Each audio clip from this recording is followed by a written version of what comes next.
So this is another hearing on our, and now I'm going to recognize myself for a 5-minute opening statement. This is another hearing on the American Energy Initiative, in which we look at the impact of EPA regulations on providing fuel for our transportation needs and generating electricity for our other needs.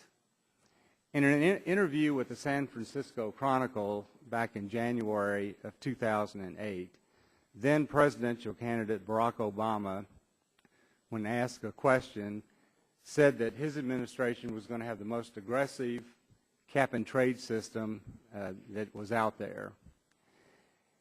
And then he said, so if somebody wants to build a coal-fired plant, they can. It's just that our policies will bankrupt them because they're going to be charged a huge sum for all that greenhouse gas that's being emitted. That will generate billions of dollars that we can invest in solar, wind, and other alternative energy.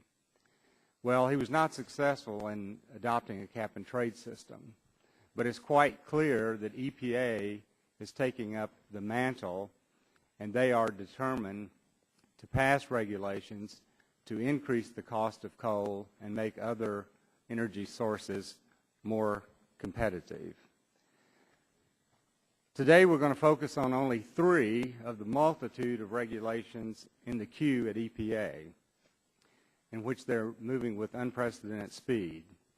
And all of these are under Section 111 and 112 of the Clean Air Act. First, we have the utility rule, which affects the HAP standards for new and existing coal and oil-fired electric generating units, and new source performance standards for fossil fuel-fired EGUs. Second, we have the cement rule, which affects HAP standards and new source performance standards for the Portland cement manufacturing industry. Third, we have HAP standards for large and small boilers. We also have a rule establishing new standards of performance and environment and emission guidelines for commercial and industrial incinerators. And a fourth rule regarding secondary material that are solid waste.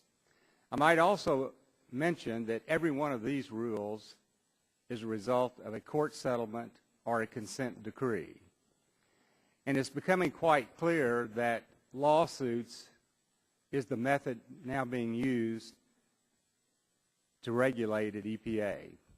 In fact, just under the Clean Air Act, there are 509 lawsuits pending at EPA.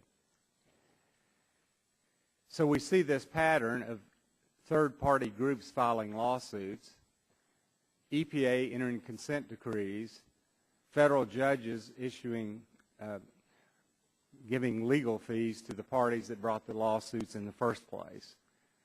So if there was ever an act that's promoting lawsuits, it's this act. Now, we know from these regulations that plants are going to close. We know jobs are going to be lost. We know wholesale electric rates are going to go up. We know America is going to be less competitive in the global marketplace. And we know that there are some witnesses today who are going to speak in favor of these regulations. And there are those who say these regulations are good for America because it's going to create new industries and create new jobs. And as one of our witnesses said, that may be true sometime in the future, but we know with certainty it will eliminate real jobs today and inflate wholesale power rates today, not in the future. And then we need to be concerned about our capacity. We need to be concerned about reserve margins. We need to be concerned about the cost. These regulations alone under EPA's conservative estimates will cost industry over $14 billion a year. So these are significant rules that will have a dramatic impact on America as we try to revive our economy. And so I look forward to the testimony. I know that we need to have people supporting these rules, and we need to have people opposing these rules, because we need a national debate on the direction that EPA is going and the method that they're using to get there. To try to have a 60-day comment period on a 1,000-page rule with 1,000 additional technical pages is unacceptable. So at this time, I recognize the gentleman from Illinois for his 5-minute opening statement. Well, I want to thank you, Chairman, for having this hearing, and I want to thank all of the guests for attending today's hearing. Mr. Chairman, I must say that your argument sounds persuading, but some of us are not persuaded that the EPA is the real culprit here. Today, Mr. Chairman, we will hear testimony from a variety of stakeholders on proposed or finalized EPA rules regarding new maximum achievable control technology, or MAT, and other standards for power plants, cement facilities, boilers, and incinerators. As you know, Mr. Chairman, Section 112 of the Clean Air Act mandates that EPA establish technology-based standards to reduce hazardous air pollutants, HAPs, that may contribute to increased cases of cancer, birth defects, and other harmful defects and adverse environmental impacts. We will all understand that EPA is required by law under the Clean Air Act to issue each of these rules on a specified schedule. And all of these schedules were actually mandated to be completed by the year 2000. Additionally, we all know that facilities will have an additional 3, in some cases even up to 4 years to comply with these rules once they are finalized if state or federal authorities determines that additional time is necessary to install pollution controls. Now, Mr. Chairman, I'm not a math major, but it would seem to me that if these rules were supposed to be issued way back in 2000 and we are now in the year 2011, and facilities will still have up to 3 to 4 years to install these controls once they are finalized, then plant operators will have at least 15 years of delay in meeting these standards, even if all these rules were finalized today.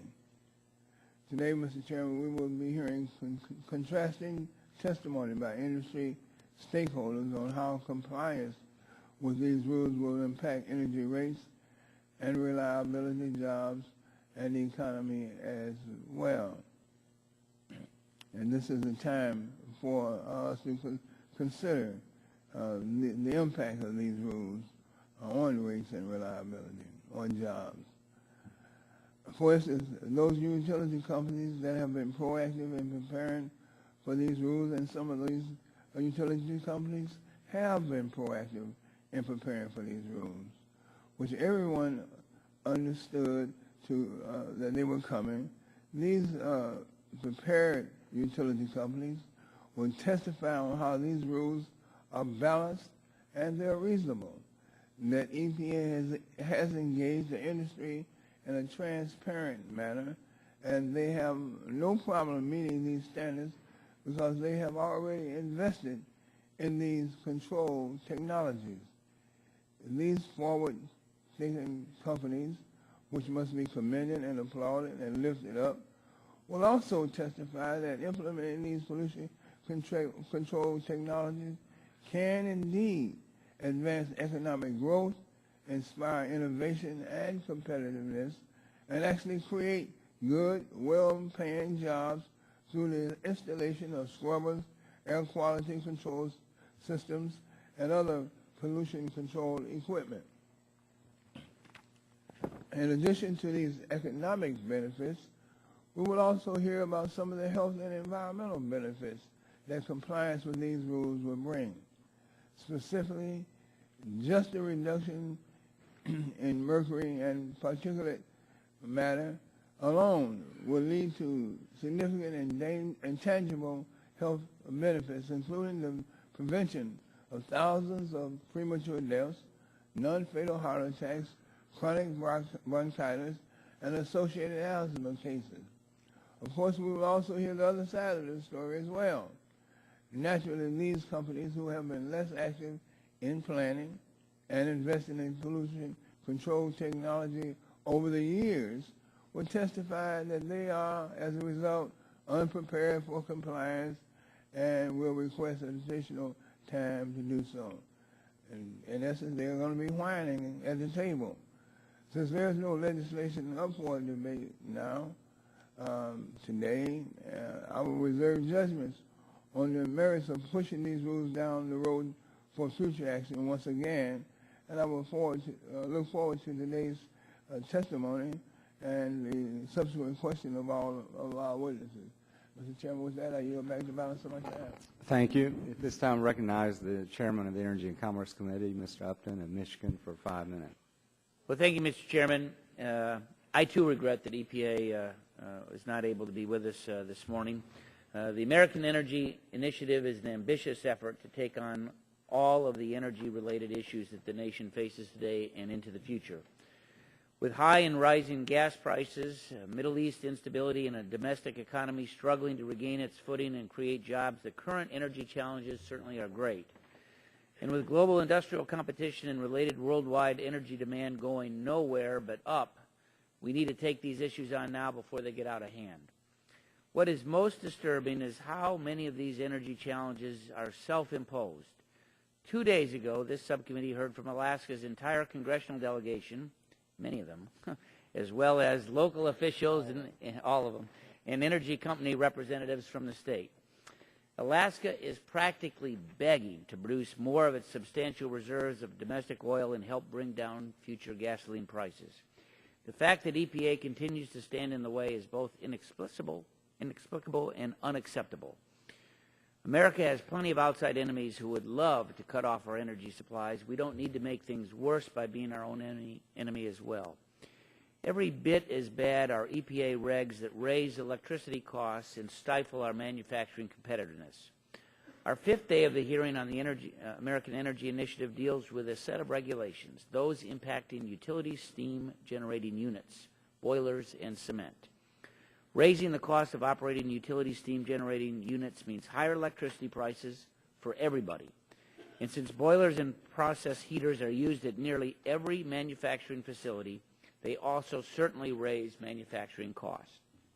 Few, if any, of the other countries, including our industrial competitors, are pursuing similar policies to raise the costs. Needless to say, there's not much of an export market for EPA's ideas on how to run this part of our economy.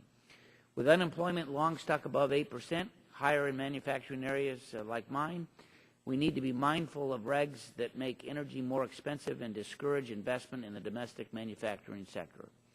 Beyond power plants and manufacturers, other facilities with boilers such as universities will face higher operating costs at a time when state governments are hard-pressed to increase funding levels and tuition bills that are already way too high for most students to pay. The goal is not to repeal these regs. It is to advance them in a reasonable way. Regs that reduce emissions without reducing manufacturing activity and jobs or creating other undue hardships. I look forward to the discussion and plan to incorporate what is learned into the American Energy Initiative, and I yield to Mr. Barton. Thank you, Mr. Chairman. Both Mr. Chairmans, thank you for holding this hearing. We have a very difficult economy. We all know that. The Environmental Protection Agency, I think this is our third or fourth hearing this week in which they've been invited to attend, and I think they have come to one. We could call them the Evaporating Personnel Administration, I guess. They don't seem to ever show up and be accountable. I will on your time. I'm always happy to yield on your time. They have consistently, they being the EPA, made problematic decisions with their proposed regulations, rulings, and in some cases pulling existing permits, as they've done in Texas, without cause. These threaten our nation's energy security at a minimum and our economic opportunity for sure. The regulations that EPA is proposing that is the subject of this hearing will decrease reliability in our energy sector, increase the cost of our energy, and kill jobs. The latest and greatest scheme to regulate the hazardous air pollutants from power plants under the Clean Air Act Section 112 will amend the new source performance standards with regards to the new Utility Maximum Achievable Control Technology, or MACT, some people call it Big Mac standards. This would cause an adverse effect on coal and oil electric generating plants throughout our country. The EPA seems to be going after a number of different industries, but it is apparent to me that they are actually attacking the most prevalent economical resource for energy resource generation in the United States, and that's the coal industry. The timeline that EPA is proposing is unworkable, unreasonable, and uneconomic. Their statistical data are skewed. They base their proposal on the average of the 12% best performing plants in the country. The results do not reflect the real-life activity of existing power plants across the nations. With so many compliance factors involved, no one plant can possibly expect to comply with all of the MAC limits on all modes of operations. To comply with the EPA's utility MAC proposal, it will cost $11 billion annually across the electric generation industry. Cement is an additional $1 billion. Under the boiler rules, $2.3 billion is indicated by the EPA in cost to the refinery industry. If you add that up, that's almost $14 billion, Mr. Chairman. And finally, last but not least, I do find it troubling that Lisa Jackson, once again, is a no-show at a very important hearing that she's had every opportunity to be in attendance. The Mack truck is about to run us over all, and she's not even here to comment on the proposed regulations. With that, I yield back, Mr. Chairman. Thank you very much. Mr. Waxman's on his way. He's been delayed, so he'll have a 5-minute opening statement when he gets here. But in the meantime, I want to introduce our panel. We do appreciate all of you coming to help us examine in a more thorough way the implications of these regulations. We have Mr. Tom Fanning, Chairman, President, and CEO of Southern Company. We have Mr. Anthony Early, Executive Chairman, DTE Energy. We have Mr. Michael Bradley, Executive Director of the Clean Energy Group. We have Mr. Paul Kemp, Director of Utilities at Notre Dame University, or University of Notre Dame. We have Mr. John Walk, who's the Senior Attorney and Clean Air Director for the Natural Resources Defense Council. We have Mr. Dirk Kroskop, Vice President, Safety, Health, and Environment at Mead Westvaco Corporation. And we have Mr. Aris Papadopoulos, President and CEO of Titan America. I want to thank all of you for being here. We have one vote on the House floor right now. We like to start these hearings early so we don't be interfered with by votes. So we have one member going over to vote. He's going to come back. But in the meantime, we'll go on and get these opening statements going because we want to get them in the record. So, Mr. Fanning, I'll recognize you for 5 minutes for your opening statement. Thank you.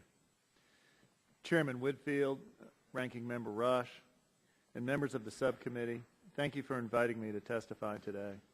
Southern Company is the leading energy supplier in the southeastern United States and one of the largest generators of electricity in the nation. We work hard every day to assure that our customers have access to reliable and affordable power. Like the rest of our industry, we are committed to working with our communities, stakeholders, and our customers to continue reducing our environmental impact. That is why Southern Company in recent years has invested over $8 billion in environmental controls and intends to spend up to $4.1 billion to comply with existing revised or new rules over the next 3 years. We are glad that you are examining and discussing the utility MACT rule that EPA recently proposed. We are very concerned with this proposal and believe that if adopted, it could put the reliability and affordability of our electric supply at risk. The rule would impact plants responsible for nearly 50% of total electricity generation. It would impose an unrealistic 3-year timeline for compliance at a time when the industry is laboring to comply with numerous other mandates. The result could be to reduce generating capacity below the minimum required to provide reliable service and also cause electric rates to substantially increase. However, we believe these risks can be reduced or avoided by moving forward on a reasonable schedule that reflects industry experience and the challenges of upgrading the nation's generating fleet. I have 4 points for you today. The first is that the timeline for this rule is unreasonable. The agency has proposed to allow only 60 days to comment on one of the most burdensome and expensive rules that is ever put forward. We looked at 9 other less complex environmental rules and found that EPA has allowed between 120 and 180 days for comments on each of them. This is nearly a 1,000-page rule with nearly 1,000 more pages of technical supporting documents. 60 days is plainly inadequate for the industry to analyze this rule and its effects and to offer meaningful comments. But even a greater concern is the 3-year compliance period that would follow this particular MAC rule. A study conducted for the Edison Electric Institute by ICF concluded that for U.S. by 2015, over 80,000 megawatts of scrubbers and over 160,000 megawatts of fabric filter baghouses will be required to be constructed. Almost 80,000 megawatts of current coal capacity will retire and have to be replaced. As the CEO of a company that has installed more pollution controls than any other utility, I tell you that this cannot be done in 3 years. That leads to my second point, which is that this rushed timeline could put the reliability of the nation's electric generating system at risk. A major challenge of complying with these new rules is ensuring adequate reserve margins. That is, the generating capacity that is available during times of high demand or during interruptions of service from baseload plants. According to Bernstein Research, the impact of the utility MAC rule on smaller plants will cause regional capacity margins to plummet by 7 to 15 percentage points into the single digits in some regions. Other studies have reached similar conclusions. The result will be a greater risk of power outages. My third point is that the rushed timeline will also impact electricity affordability. The construction of the massive numbers of controls that I mentioned, plus the cost of replacing the coal plants that will retire, will require utilities to spend as much as $300 billion by 2015. This huge cost will certainly show up in customers' power bills and will threaten jobs and any economic recovery. My fourth and final point is that there is a better way to continue to improve our environmental performance while protecting our customers' reliability and jobs. We need a realistic compliance schedule based on historical experience that allows us to retrofit existing plants and to begin work on any replacement capacity. A realistic schedule would allow upgrades to be made in an orderly fashion without placing reliability in jeopardy or imposing undue additional cost increases on our customers. To conclude, we believe that the utility MAC proposal on its current schedule and in its current form puts at risk the reliability and affordability of power in the United States. These risks can be reduced by extending the rulemaking schedule and the timeline for compliance. During that time, we can work to improve and refine the proposed rule and simultaneously better prepare for any changes in our generation fleet. This is a common sense solution that all stakeholders should be able to support. I thank the committee for holding this important hearing today and giving me this opportunity to testify. I look forward to any questions you might have. Thank you, Mr. Fanning. Mr. Early, you're recognized for 5 minutes.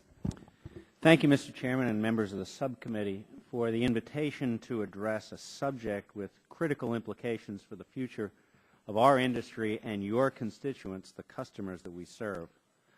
Sometimes we focus too much on what we disagree with, but I want to emphasize one thing that we all should be able to agree on, and that's the importance of a reliable and affordable electric system.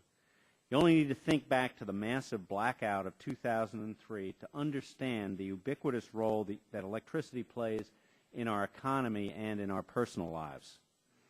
Let me start by emphasizing that progress on the environment is vital, but it must continue on a schedule that can be efficiently and cost-effectively managed without requirements to jeopardize the economy and with a sensitivity to preserving the balanced mix of generation technologies that has served us so well in the past.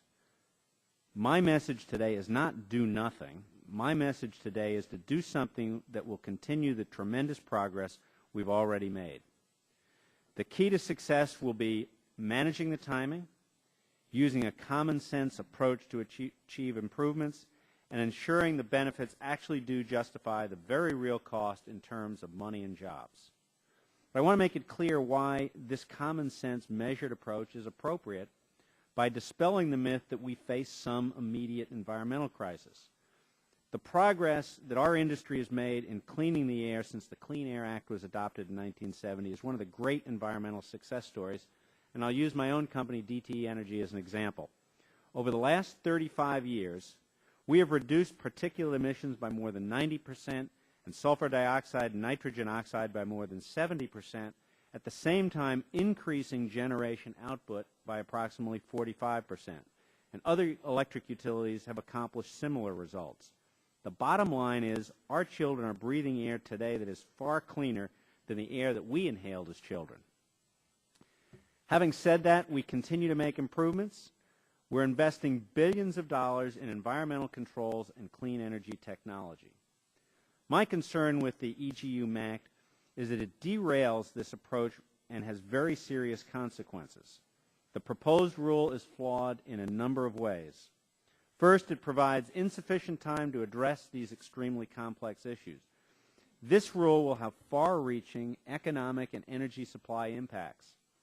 Allowing just a 60-day comment period is totally inappropriate.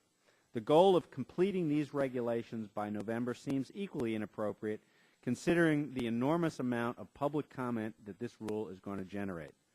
Too much is at stake to move forward without proper vetting.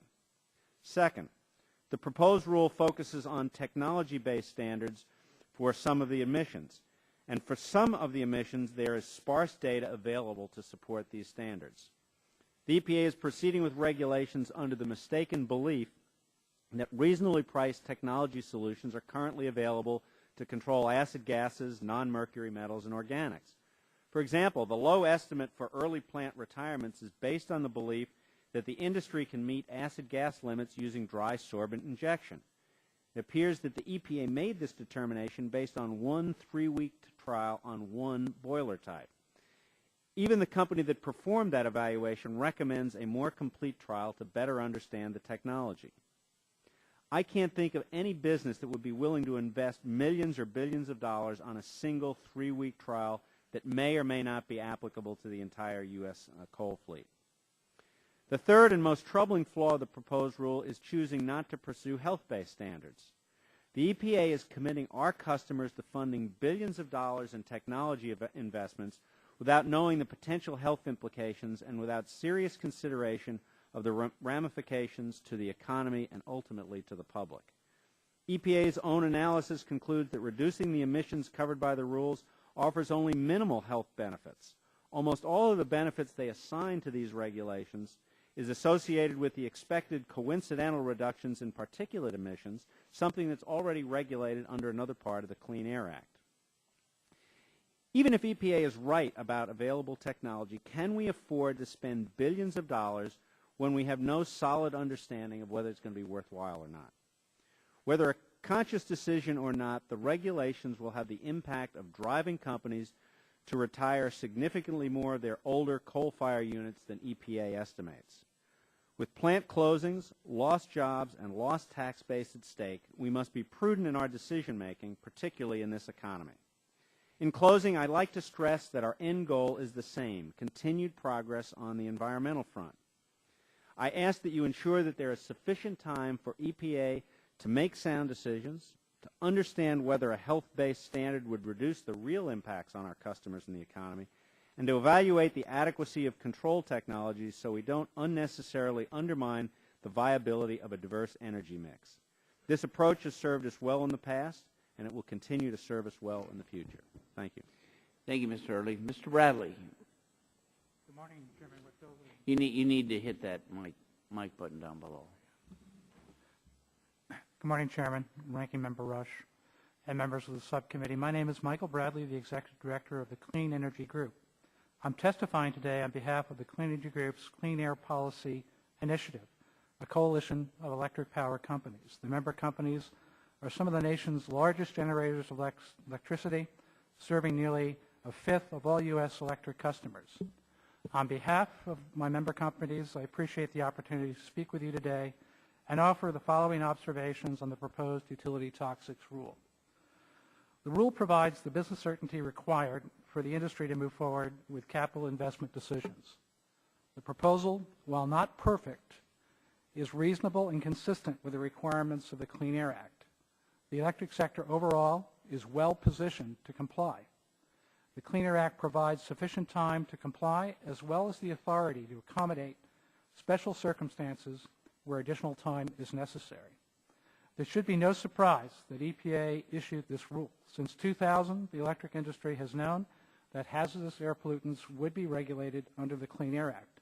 Now, over a decade later, EPA is under a court-ordered deadline to finalize the rule by November. Additionally, EPA conducted an extensive data collection effort with the cooperation of industry to ensure that the standards were based on real-world operating experience. The proposed standards are not as burdensome as some electric sector members anticipated. In fact, if there was any surprise, it was the degree of compliance flexibility proposed by the rule. For example, the proposal includes work practice standards for dioxins rather than emission limits, surrogates for certain hazardous air pollutants, as well as the ability to average among units at a facility. We are evaluating specific technical issues with the rule that we think need to be addressed, but we expect continued engagement with EPA will lead to a final rule that is both balanced and flexible. The technologies to control hazardous air emissions, including mercury and acid gases, are commercially available. Also, the industry has extensive experience with installation and operation of these controls. Companies will generally have 3 years to comply once the rule is final. We believe that the vast majority of generating units can meet this schedule for several reasons. First, to their credit, many companies have installed major components of pollution control systems that will be required to comply. For example, 60% of the nation's coal capacity has already been retrofit with scrubbers. We are not starting from scratch. Second, EPA allows compliance flexibility in the rule by allowing power plant owners to average their emissions across all the boilers at a facility. Almost 20% of coal capacity that currently lacks scrubbers is co-located at plants with existing scrubbers with the potential to average. Third, historic experience shows that the industry has the capacity to install a large number of pollution control systems in a relatively short period of time. Between 2008 and 2010, the industry installed about 60 gigawatts of scrubbers and 20 gigawatts of advanced NOx controls. Fourth, most of the control technologies that will be required to comply, like activated carbon injection and dry sorbent injection, can be installed in less than 2 years. If a company is unable to comply in time, the Act allows up to 1 additional year to install the necessary controls. This will allow companies to manage multiple control installations and avoid potential reliability concerns. Furthermore, if EPA has the authority and has used this authority in similar situations to provide additional time beyond the 1-year extension. To conclude, the Clean Air Act, amended by Congress in 1990 with overwhelming bipartisan support and signed by George H.W. Bush, requires regulations that limit hazardous air pollutions from the electric sector. In 2000, EPA took the first step towards regulating those emissions. And over a decade later, EPA now is working to finalize the rule. While complying with these obligations will require planning and significant resources, many companies are on their way to complying. There is no reason to delay the implementation of the utility toxics rule. Proceeding on schedule with the flexibility that's available will provide the business certainty that the industry is looking for. Thank you for your time, and I would welcome any questions you may have. Thank you. Mr. Kempf.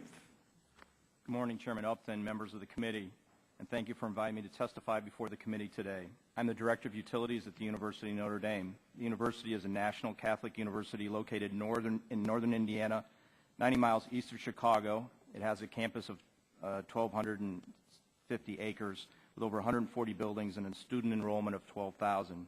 Notre Dame was the first university in the U.S. to generate electricity powering lights in its main building shortly after Edison made incandescent lighting practical. The university takes seriously its leadership role in demonstrating stewardship, sustainability, and social justice, and therefore seeks to be a leader in all areas including energy and environment. We are proud of the efforts of our student group Green ND and our Office of Sustainability, which have led a number of energy and environmental projects. I appreciate the opportunity to tell the committee about the challenges facing Notre Dame and many other universities across the nation as we strive to comply with the full range of pending EPA regulations. We at Notre Dame are most immediately concerned about the suite of 4 rules known as the Boiler Act rules.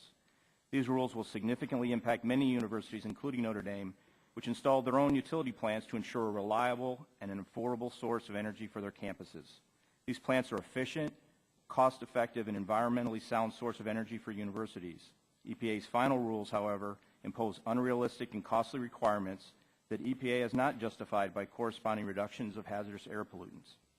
EPA's Boiler Act rules will require significant changes, many of which are not achievable, affordable, or realistic in the time frame set out by EPA. Improving the environment at reasonable cost-benefit rates is certainly in all our best interests, but the recent rules will require significant additional capital and operational expenses, assuming compliance is even possible. Compliance testing costs alone will likely increase nearly 20-fold from the expenses based on levels of testing and testing frequency. Universities face unique challenges in adapting to new rules. Most universities plan over a decade or more. Also, universities are unable to make the types of changes that are options for businesses. We cannot consolidate with other universities, move to a different state, or even overseas. Raising prices for our customers would be a hike in tuition imposed on our students and their families, already stretched by the nation's struggling economy. At Notre Dame, we have had a combined heat power system since 1953, one of the first universities to adopt this highly efficient and environmentally conscious means of producing energy. Our CHP system includes 3 coal-fired boilers and 3 gas and oil boilers and produces 55% of the campus's electrical demand. This fuel diversity offers a hedge against volatility, shortages, and market factors. Regulation should not make it impossible to sustain the reliability and energy security provided by our system.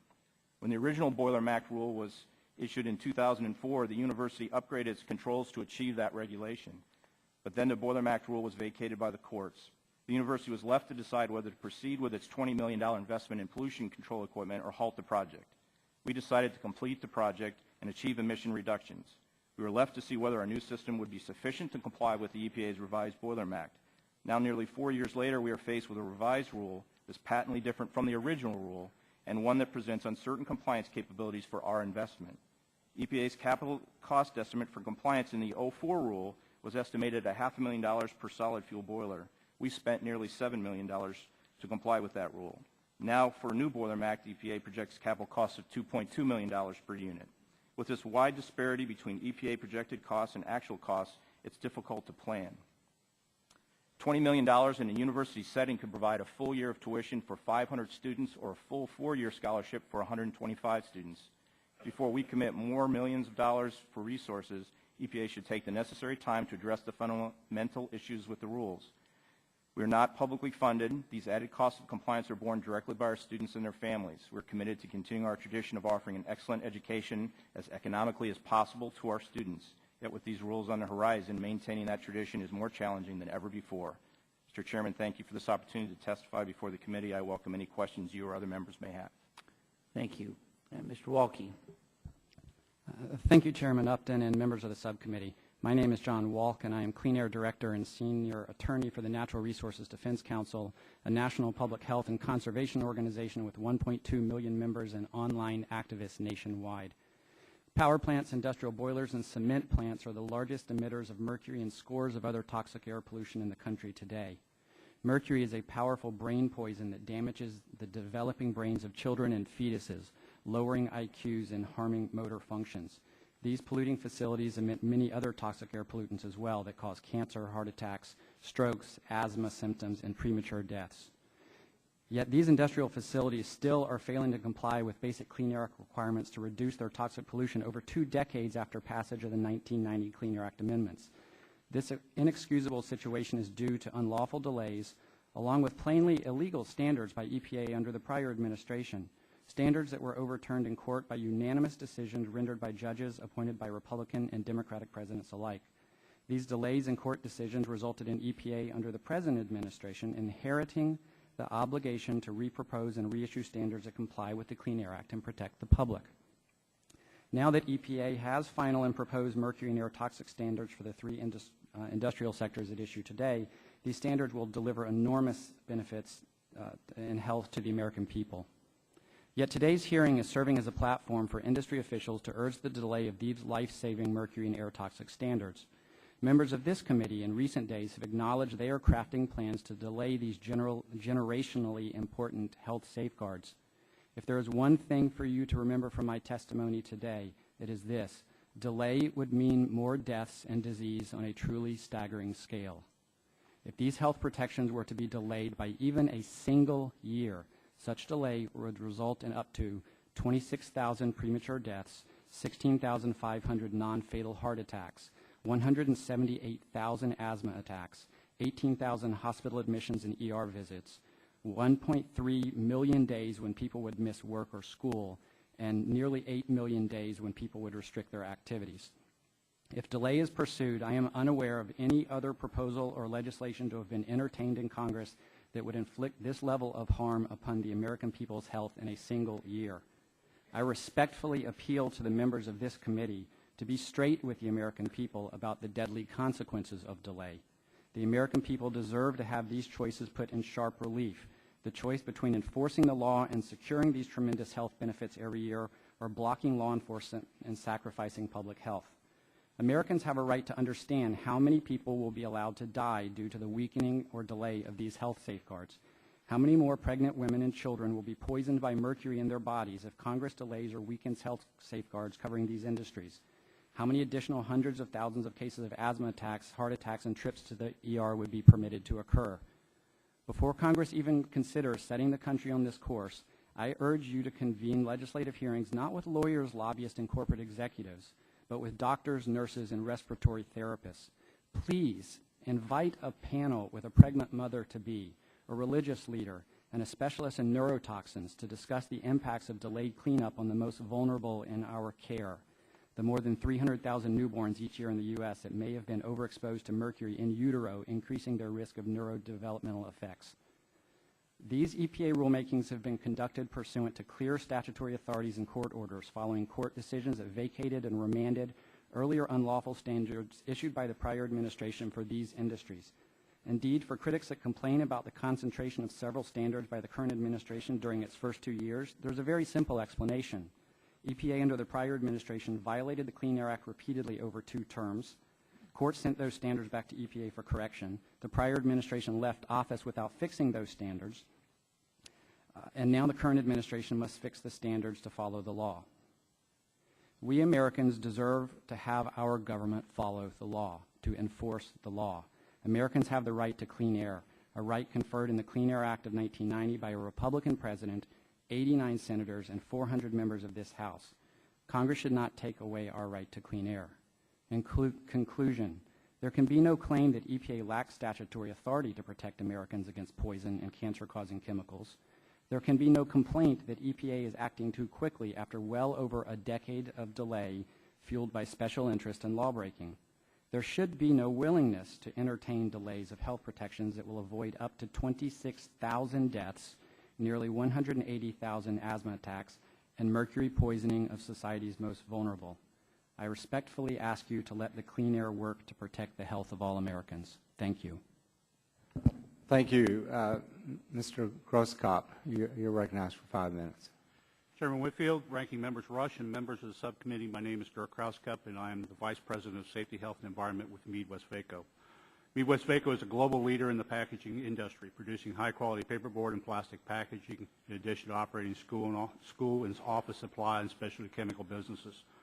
We operate and market our products globally with approximately half of our 17,500 employees based in the United States.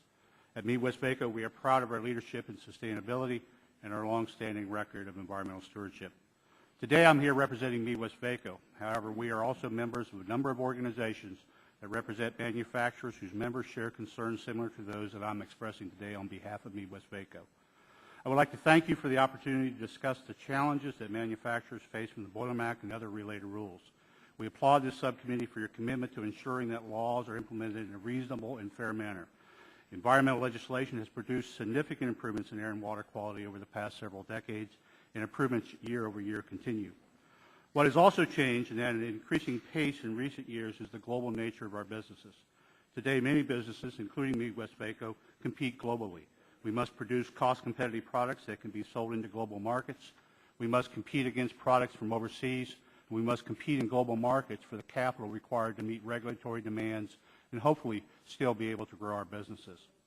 A key issue for the committee's consideration is the cumulative effect of many new regulations which are confronting manufacturers like Midwest-Vaco nearly simultaneously. Paper and wood products manufacturers are facing over 20 major regulations from EPA's Clean Air Act program alone. The pace and volume of regulation is not sustainable, not only for the regulated community, but also for the government. I have attached a diagram to my written testimony that shows the clean air regulations in the pipeline that will affect forest products manufacturers. This picture gives you an idea of the regulatory train wreck from just one EPA program, and it doesn't even take into account the hundreds of other regulations we must comply with every day. As detailed in my written statement, this regulatory environment increases our costs, makes us less competitive on a global basis, and ultimately results in lost jobs. The forest products industry, like so many other manufacturers, has been hit hard by the economic crisis. Since 2006, when the housing downturn began, the forest products industry has lost 31% of its workforce, nearly 400,000 high-paying jobs, largely in small rural communities that can least afford to lose them. The closure of a mill in a small town has a severe ripple effect when that mill is the largest employer and a major contributor to local taxes and community programs. Here are a few of the many regulations we are concerned about. EPA's recently finalized Boiler Act rules will cost our industry well over $3 billion and continues to ignore what real-world best-performing boilers can achieve. And while Congress authorized EPA to adopt a health-based approach to target controls for certain emissions below the health threshold, EPA decided not to use this authority and reverse its previous precedent. EPA is also considering redoing the Pulp and Paper Act issued a decade ago, even though MACT is supposed to be a one-time program, and this could add another $4 billion in capital costs beyond Boiler Act. The National Ambient Air Quality Standards Program has greatly reduced emissions of criteria pollutants, yet further tightening is underway. Even before the latest ozone standard is fully implemented, EPA is tightening it still further, 2 years ahead of the statutory schedule. Collectively, the revisions of all the National Ambient Air Quality Standard rules could cost the forest products industry over $8 billion in capital costs. These constantly changing air quality regulations impede rational, long-term decisions about capital spending, particularly for projects that do not return profits to the bottom line. So what are we asking? Well, we applaud the subcommittee's effort to address the impacts of EPA regulations, and we believe Congress needs to act. As you know, EPA requested from the court an extension of the deadline for finalizing the Boiler Act rules to get them right. The court did not grant this request. We would respectfully request that Congress act to stay the final Boiler Act rules until EPA does get it right, reset the date for defining new sources, allow facilities more time to comply, clarify that renewable and recyclable materials are traditional fuels, and ensure that the rules are achievable and less burdensome. We also urge this committee to continue its efforts to shine light on the impact of EPA regulations facing manufacturers over the next decade. The threat of continued erosion of global economic competitiveness of the United States is real. Improving the transparency and analysis of the impacts of regulations on the United States is critical to a future healthy and robust economy. In summary, we know that the current wave of pending new regulations is unsustainable. This uncertain regulatory environment not only costs current jobs, but also prevents new jobs from being created. The tangled web of rules impedes investment and too often leads to the decision not to invest, or companies simply invest overseas. Others roll the dice, hoping today's rules won't change by the time their project is completed. Investments in energy efficiency projects, mill modernization programs, and new biomass boilers already have been affected by rules such as Boiler Act. Unfortunately, it's easier to see the jobs that are lost after the fact, but the greatest damage may be unknowable. The project's never built, the product's never made, the job's never created. Thank you for listening and for your willingness to help. Thank you. Mr. Papadopoulos, you're recognized for 5 minutes. Mr. Chairman and committee members, my name is Aris Papadopoulos. I serve as CEO of Titan America. a cement manufacturer and concrete producer Would you turn your microphone on? in 8 states, employing over 2,000 Americans. I presently chair the Portland Cement Association that represents 97% of U.S. cement capacity, nearly 100 manufacturing plants in 36 states and distribution in all 50. Cement is to concrete what nails is to wood. It is the glue that holds together our bridges, roads, dams, schools, and hospitals. At $6.5 billion combined revenue, we're a relatively small industry, but without us, the entire trillion-dollar construction economy would come to a halt. Without cement, our already deteriorating infrastructure would continue to degrade to unsafe levels, along with our communities and quality of life. The Great Recession hit our industry hard. Cement demand dropped in half. Profitability has been wiped out. Yet we sought neither handouts nor bailouts. We cut costs, which sadly included more than 4,000 jobs. What remain are 15,000 well-paying jobs with average compensation of $75,000 and a high representation of minorities. This is a dynamic industry. In its century-long history, cement producers have demonstrated commitment to continuous improvement and environmental stewardship. Many of our facilities have existed for over half a century, and we have never seen any empirical data of the health impacts that Mr. Welke referred to. In fact, the only proof that EPA has presented are computer-generated models that only have helped to generate more fear. In the decade prior to this recession, it invested tens of billions of dollars modernizing and expanding facilities with state-of-the-art technologies that significantly cut energy intensity. Today, the U.S. has a world-class cement industry, which recycles 12 million tons a year of industrial and urban byproducts like tires, fly ash, and wood chips that otherwise would be landfilled. However, recent regulations put all this at risk. At a time our industry is crippled by recession, the EPA has bombarded us with multiple regulations that we believe both undermine economic recovery and damage the long-term environment. Several rules in particular pose immediate danger to the industry. Referring to their acronyms, NESHAP with a 2013 compliance deadline and SISWI plus a companion redefinition of recycled materials threaten to destroy the industry's recycling success story. NESHAP would cause 18 cement plants to shut down during the next 2 years. This rule, as written, is technically and economically unachievable. In fact, setting standards demanded by no other country in the world, even advanced European countries. The net result would be reduction of domestic capacity. When the market demand recovers, it will be met by imported cement. This means losing thousands more American jobs. Furthermore, shifting production overseas to places that have far lower standards than ours increases emissions. Emissions that EPA itself admits will eventually travel to and fall in the U.S. EPA needs to wake up and stop treating our industry as if we are utilities, realizing that we are not assured a return on capital and production can move overseas. These regulations represent a hidden tax imposed on domestic production. PCA recently completed a study analyzing the impacts of EPA rules and concludes that NESHAP and SISWI rules impose a combined compliance burden of $5.4 billion in the next 4 years, equal to 85% of the industry's total annual sales, while increasing production costs by 20%. NESHAP and SISWI will force almost 25% of U.S. plants to shut down. We could lose an additional 4,000 jobs. Assuming economic recovery through 2025, reduced capacity will raise foreign imports to 56% of U.S. consumption. These EPA rules make investing in the U.S. unattractive to overseas. In the end, neither the economy nor the environment win. American jobs and investment are lost, while more pollutants are emitted offshore. Less recycling leads to more landfilling. Dependence on foreign cement follows the road of dependence on foreign energy. The combined effects of increasing global demand for construction materials and cement being more cumbersome to import than oil will mean that shortages and price volatility become more common. This could hurt the entire construction economy with impacts on infrastructure, housing, commerce, and jobs. As to infrastructure, I'd like to share with you some positive news.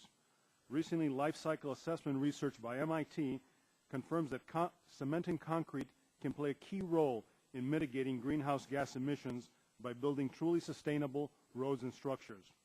We are the battery in the sustainable infrastructure Prius. It follows that we will want to produce these strategic materials here in the U.S. to the benefit of both economy and environment.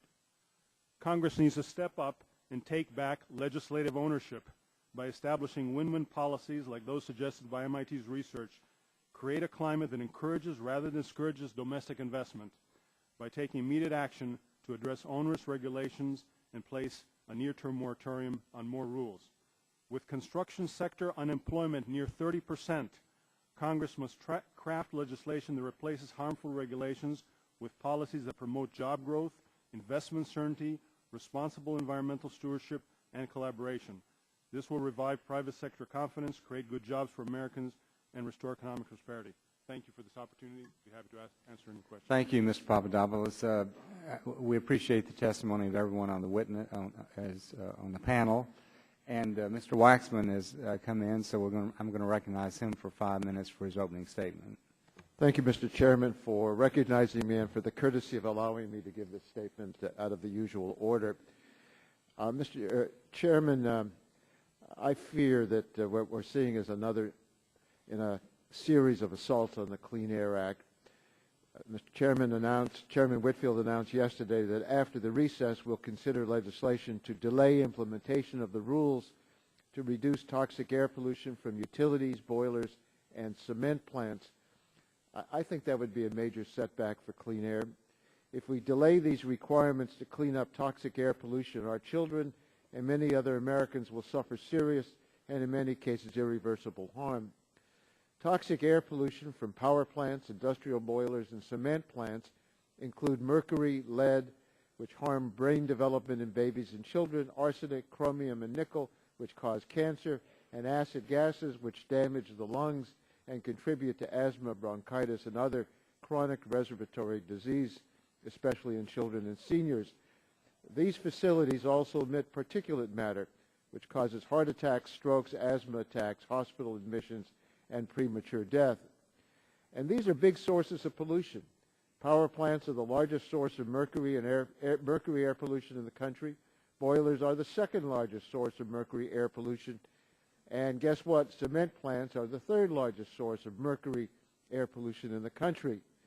A few weeks ago, when this committee reported legislation to repeal EPA's authority to reduce carbon pollution, my Republican colleagues argued that they weren't trying to weaken the Clean Air Act. They weren't trying to block regulations to stop toxic emissions, and they really do support clean air. The chairman of the full committee said, and I quote, EPA's ability and obligation to regulate and mitigate air pollutants like particulates that cause soot, ozone that cause smog, carbon monoxide, lead, asbestos, chloroform, and almost 200 other air pollutants would be protected and preserved, end quote. Well, that was last month. This month, they are directly targeting EPA's ability to protect the public from these very pollutants. And let's be clear, delaying these rules will hurt a large number of people, especially children. Cleaning up cement plants will avoid 17,000 cases of aggravated asthma, 1,500 heart attacks each year. Cleaning up boilers will avoid 2,600 and 6,600 premature deaths, 4,100 heart attacks, 4,400 hospital and emergency room visits each year. And cleaning up power plants will avoid somewhere between 7,000 and 17,000 premature deaths, 11,000 heart attacks, and 120,000 cases of aggravated asthma each year. For every year these rules are delayed, thousands of Americans will die prematurely. Each year there will be over 150,000 cases of aggravated asthma, and many of them children. There will be 1.3 million additional lost days of work. It's been 40 years since we adopted the Clean Air Act, and the three industries that are largest sources of toxic air pollution in the country still don't have to use readily available technology to clean it up. American families have waited long enough. Over the years, when I've worked on clean air, I've heard complaints about the costs of regulation more times than I can count. And every time, once we set the standards, industry applies American ingenuity and technical know-how and gets the job done almost always below the projected costs. I have every confidence that they will do it again here. But that won't happen if Congress repeals or blocks the Clean Air Act and stops EPA from doing its job. Some of these regulations have been delayed over a decade, and it's time that we let EPA get on with its job. I yield back the balance of my time, and thank you so much, Mr. Chairman, for allowing me this opportunity to make my statement. Thank you, Mr. Waxman. The last amendments to the Clean Air Act were 1990, and I do think Congress has a responsibility to review these acts and even make changes when necessary. And one of the reasons we have these hearings is to try to get the testimony of different groups to see what they think about it. I would ask Mr. Fanning and Mr. Early just to start off with. Mr. Waxman, who is quite familiar with the Clean Air Act, said that technology is readily available to meet this utility max standard, and also said that historically industry gets the job done below anticipated cost. Would you all react to those two statements? Yes, Mr. Chairman. A couple of observations. First of all, the Clean Air Act amendments of 1990 gave us tremendous flexibility. The concept of emissions allowances gave us the opportunity to schedule the addition of new environmental controls over a time frame that made sense to minimize costs. This rule does not give us that flexibility. It is on a very tight time frame that is going to drive costs up and actually strain the ability to actually install the equipment because of limitations on people and equipment and the like. The second issue is around the availability of technology. As I mentioned in my testimony, with respect to acid gases, that the EPA assumes that dry sorbent injection technology will achieve the standards that they've set.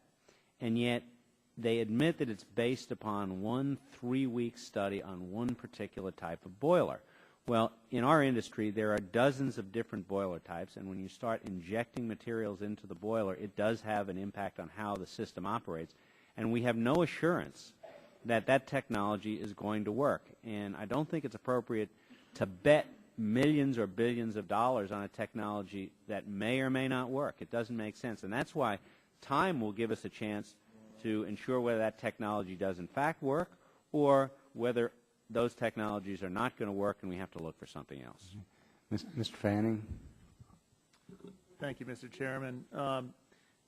These standards that are proposed are unlike any other that has been proposed to date. Unlike acid rain, NOx SIP, CARE rule, the Clean Air Interstate rule, these standards require compliance with unit-specific emissions by a specified date, and that date would appear to be unreasonable. When you think about the evaluation period that we have for this rule, 60 days for a 1,000-page proposed regulation with 1,000 pages of underlying documentation, some of which we haven't even seen yet, it is not clear that the science being proposed will in fact work.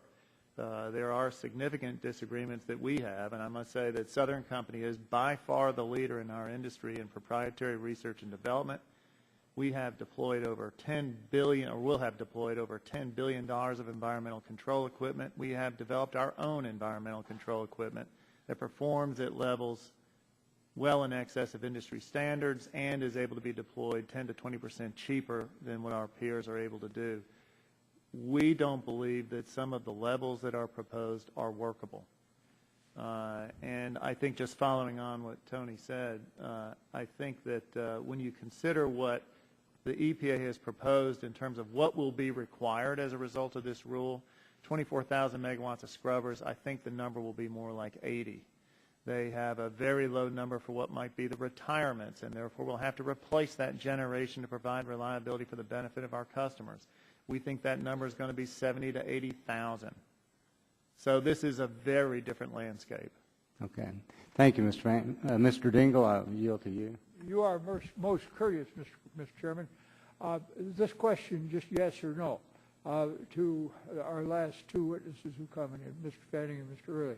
What you're really telling us is you need more time to see to it that the requirements that are imposed upon you will in fact work and give you a solution that's in the public interest as opposed to just big expenditure of money. Is that right? Yes, sir. Thank you. And I thank you, Mr. Chairman, for your courtesy. Thank you. Mr. Papadopoulos, in your testimony, you had indicated that you would anticipate that cement factories actually would close down if this rule is implemented. Is that the case? That's correct, Mr. Chairman, especially particularly older plants. Excuse me? You bring it closer to you. Yeah. Particularly older plants that cannot really justify these large investments will be the ones that close down. And plants that don't have the life of reserves of some of the bigger. How many would that be? Well, we're talking about 18 plants from just one rule, and probably another 2-3 plants from the recent rule on waste, SISWI rule. Well, my time's expired, so I recognize the gentleman from Illinois for 5 minutes. Well, thank you, Chairman. Mr. Walker, I think it is. Mr. Fanning, in his testimony, is being quoted as questioning the motivation of your group.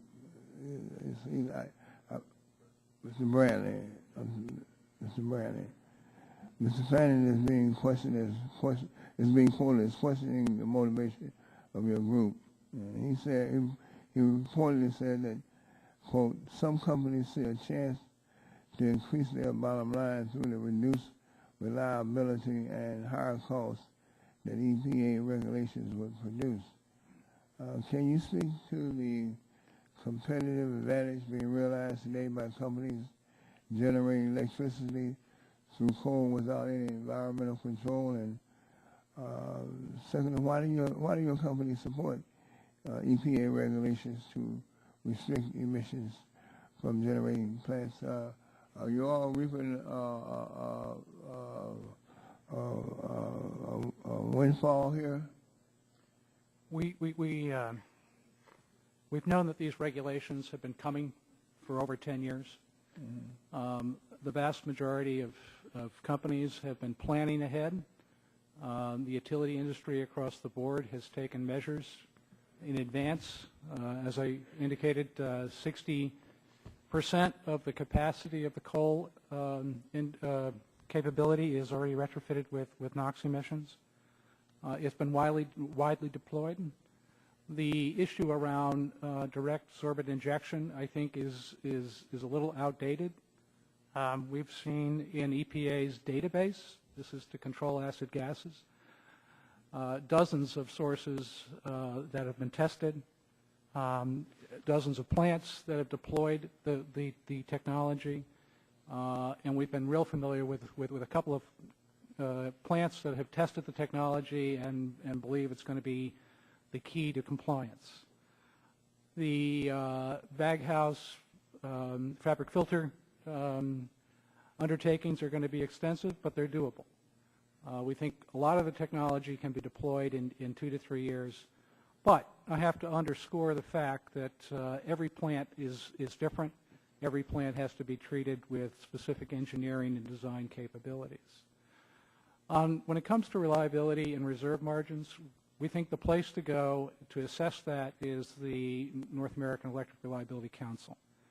And at least in the Southeast, they have projected very healthy reserve margins over the course of the future, 2014, 2019. And given the history and the innovation that the industry has brought to the table in the past, we believe that there's no reason to introduce legislation to delay the implementation of the utility toxics rule. Thank you. Mr. Papadopoulos,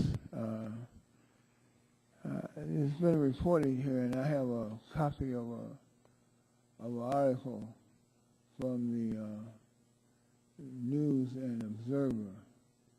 I guess this is a local paper, and about your company's ill-advised resort to going to court. And are you familiar with what they call a slap suit? Sorry, Congressman, I didn't understand your question. I said, are you familiar with what is termed a slap suit? No. All right, a slap suit is a suit by which a company uses litigation to try to chill public protests against a company or a project.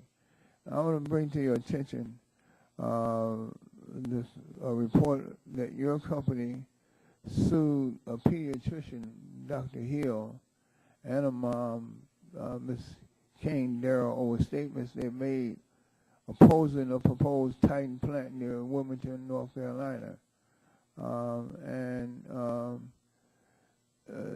I understand it, Ms. Darnell repeated allegations that have been published in the press, and Dr. Hill said that some people would get sick and some would die if the plant was built. They made these statements at a county commissioners meeting a year earlier. At the time they spoke, Titan's permit application said the plant would emit almost 1,500 tons of SO2, over 2,000 tons of NOx, and about 350 tons of fine particulates. What do you say about this suit? Honestly, I can't understand what you're saying, Congressman. What is your question? Maybe. Well, my question is, do you believe in the Constitution? Excuse me? Do you believe in the Constitution? Of course. Do you support the Constitution? Did you ask if I swear to the Constitution? Do you support the Constitution? Support, yes. Yes. Well, Time's expired. Recognize the chairman of the committee, Mr. Upton, for 5 minutes.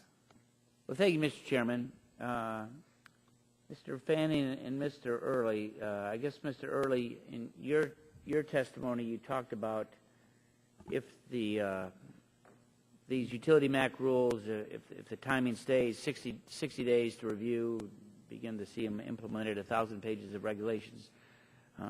You indicated in your testimony that you would be probably forced to retire nearly a third of your plants. Is that accurate, right? Yes, Mr. Chairman. We estimate between 20 and 30% of our capacity will have to be retired if these rules stay as they are. And how fast would that have to occur?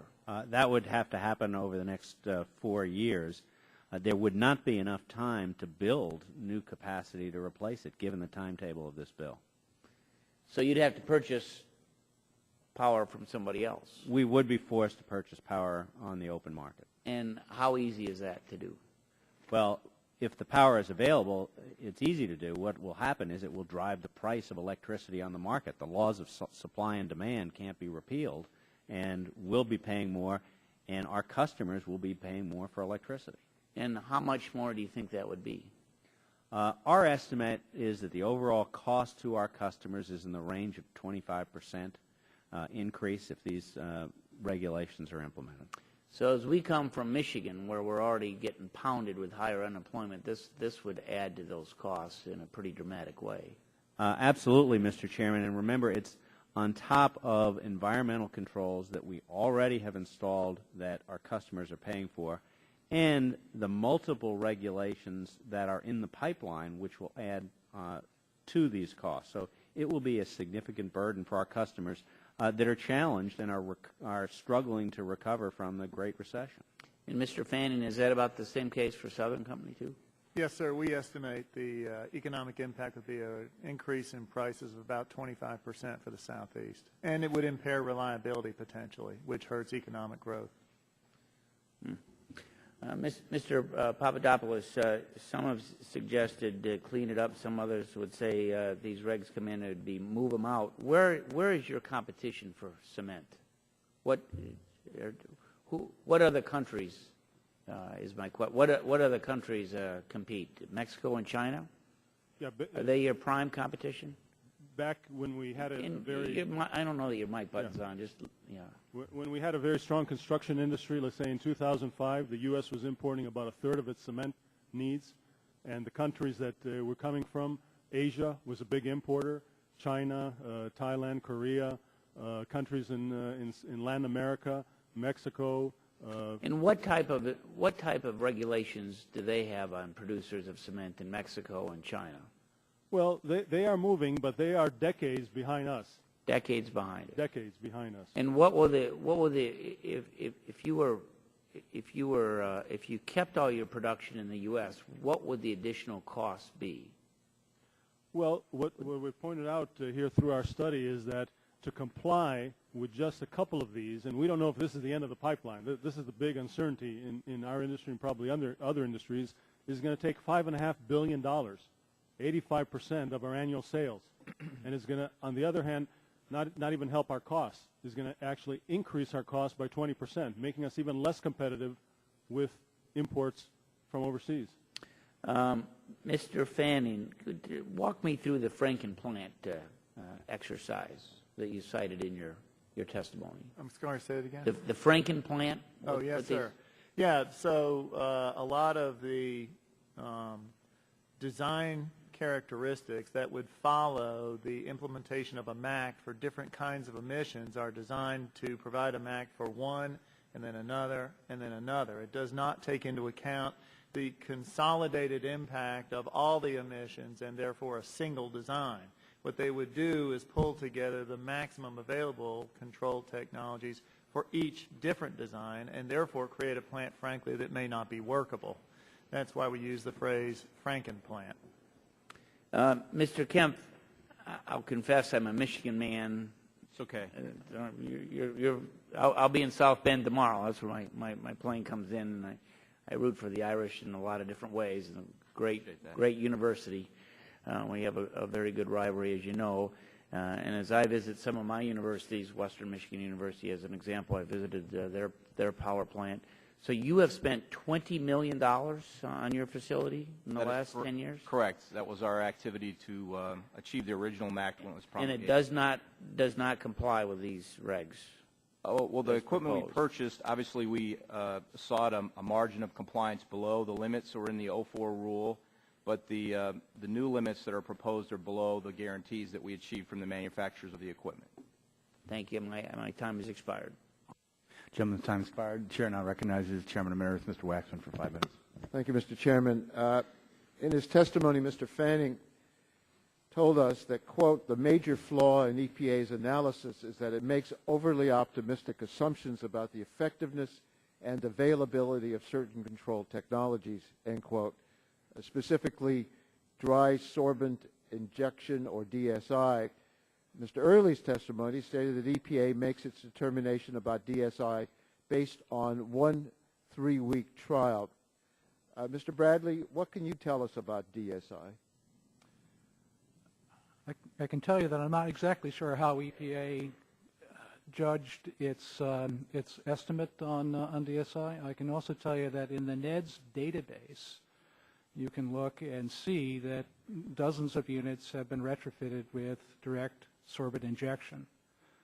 These typically are smaller units, but it's a key component to achieving compliance with the standards. So it's already in use? Absolutely. Let's see. And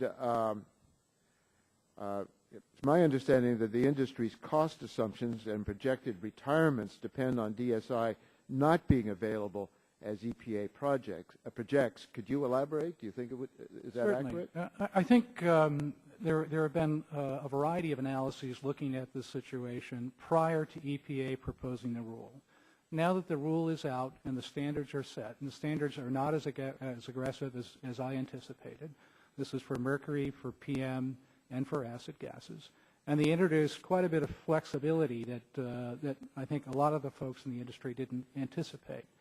When you take all that into account, I think you're going to see the costs are going to be lower than what has been projected, and certainly the retirements will be less. I think it's important to recognize that NERC looked at retirements prior to EPA's rule coming out, and their projection is in the range of 15 gigawatts. If you look at EPA's estimate plus what they saw happening naturally due to economic drivers like low gas prices, they're pretty much in the same range. But you know, it's probably going to be on the lower side of the ranges that have been proposed previous to the rule. Well, Southern Company disagrees with you. Now we've heard from Southern on this topic before today. In 2004, Southern weighed in on EPA's first attempt to reduce mercury from power plants. They said that mercury control technologies were not commercially available and that the industry couldn't meet standards based on such controls. In fact, Southern official Larry Monroe stated that I quote, and I want to quote him, with straining to do it, it is in the 2015 to 2018 timeframe that industry can get there, end quote. 3 years later, without any EPA requirements to use mercury-specific control technology, it was already in use on 11 units. Today, almost 100 units are using the technology. These standards could and should have been adopted years ago, and if industry hadn't said the cleanup couldn't be done, we would have already done it. Mr. Walke, can you explain how these rules have been delayed? Why have we seen delay after delay? Yes, Congressman Waxman. The rules were delayed in the 1990s due to lateness in carrying out steps that Congress had demanded in the 1990 amendments to report to you all about the dangers of toxic pollution from power plants. But then EPA Administrator Browner in 2000 made a finding that should have required those standards to be adopted to go into effect about 4 years later. Instead, the Bush administration did a total U-turn and adopted a rule that was struck down in 2008, consuming the entire 8 years of its 2 terms, preventing any regulation of arsenic, lead, and the rest from power plants. And rather than get going and getting this accomplished, we saw delays, industry pushed for delays. There was, I have to say, there was strong pressure from some of my co-panelists to prevent EPA from adopting those regulations, and the Bush administration succumbed to that pressure and decided to do that. And the courts rejected their arguments. Not only did a court with Republican and Democratic appointees reject the arguments, but in fact they quoted Lewis Carroll's Alice in Wonderland for the absurdity of the legal argument that the Bush EPA had relied upon in unanimously rejecting that rule. Well, at last, EPA has proposed a defensible standard. It's consistent with the Clean Air Act. It would save thousands of lives, prevent brain damage and untold numbers of children. I don't think we should be shocked to see the industry here today asking for as long as 10 years delay. These rules have been delayed long enough, and industry has had plenty of notice. We must not deny our children these protections any longer. Thank you, Mr. Chairman. Gentleman from Texas, Mr. Barton, is recognized 5 minutes. Thank you, Mr. Chairman. Let me say at the beginning that I'll stipulate that mercury is a poison and a pollutant, and that SO2 is a pollutant, and that these new standards, if adopted, would reduce those pollutants. So I'll stipulate that. Having said that, it's a puzzlement to me that if you look at the indices for air quality in the United States, according to the criteria of pollutants that are covered under the Clean Air Act, our air quality is improving almost everywhere in the country. In the areas that it's not, it is primarily places like Southern California, where you have just a tremendous number of people and huge number of mobile sources, and a geography that traps the pollution from tailpipes, and it's just very, very difficult to clean that up. So, you know, if you look at the facts and then you look at these proposed standards, I'll even stipulate that they'll make the improvement in the pollution control, but the question is it worth the cost? And if you want to know what the cost is, just look at what happened at the TVA yesterday. TVA announced a settlement with EPA that's going to close 18 of their coal boilers, close one of their coal-fired power plants, reduce the amount of electricity capacity by 16%. They also agreed to spend an additional $5 billion in the next few years on the plants that they're not closing and the boilers are not closing. If we adopt these standards, that's what you're going to see across America. The older plants are just going to close because it just doesn't make sense to spend the money. and you don't get the environmental benefit. I stipulate you'll get the cleanup in terms of lowering emissions, but there's not a real health benefit. Now, I want to apologize to you, Mr. Is it Wade? Wade? Walk, Congress. Walk. Okay, I'm sorry. I'm not being facetious. No, sir. We tried to get the EPA here, and they wouldn't come. So you're the next best thing, okay? I'm not sure how I feel about that, Congressman Barton, but it's not personal, I assure you. I won't take it personally. But you say... Well, the gentleman, just for a moment. Very briefly. I keep hearing the gentleman refer to we've tried to get the EPA to come, and I just don't think that that's consistent with what we've been experiencing over these last couple of months. We don't give the EPA proper notice. And I know they got a lot of employees over there, but they have very few employees who have this kind of expertise and who are in a supervisory position.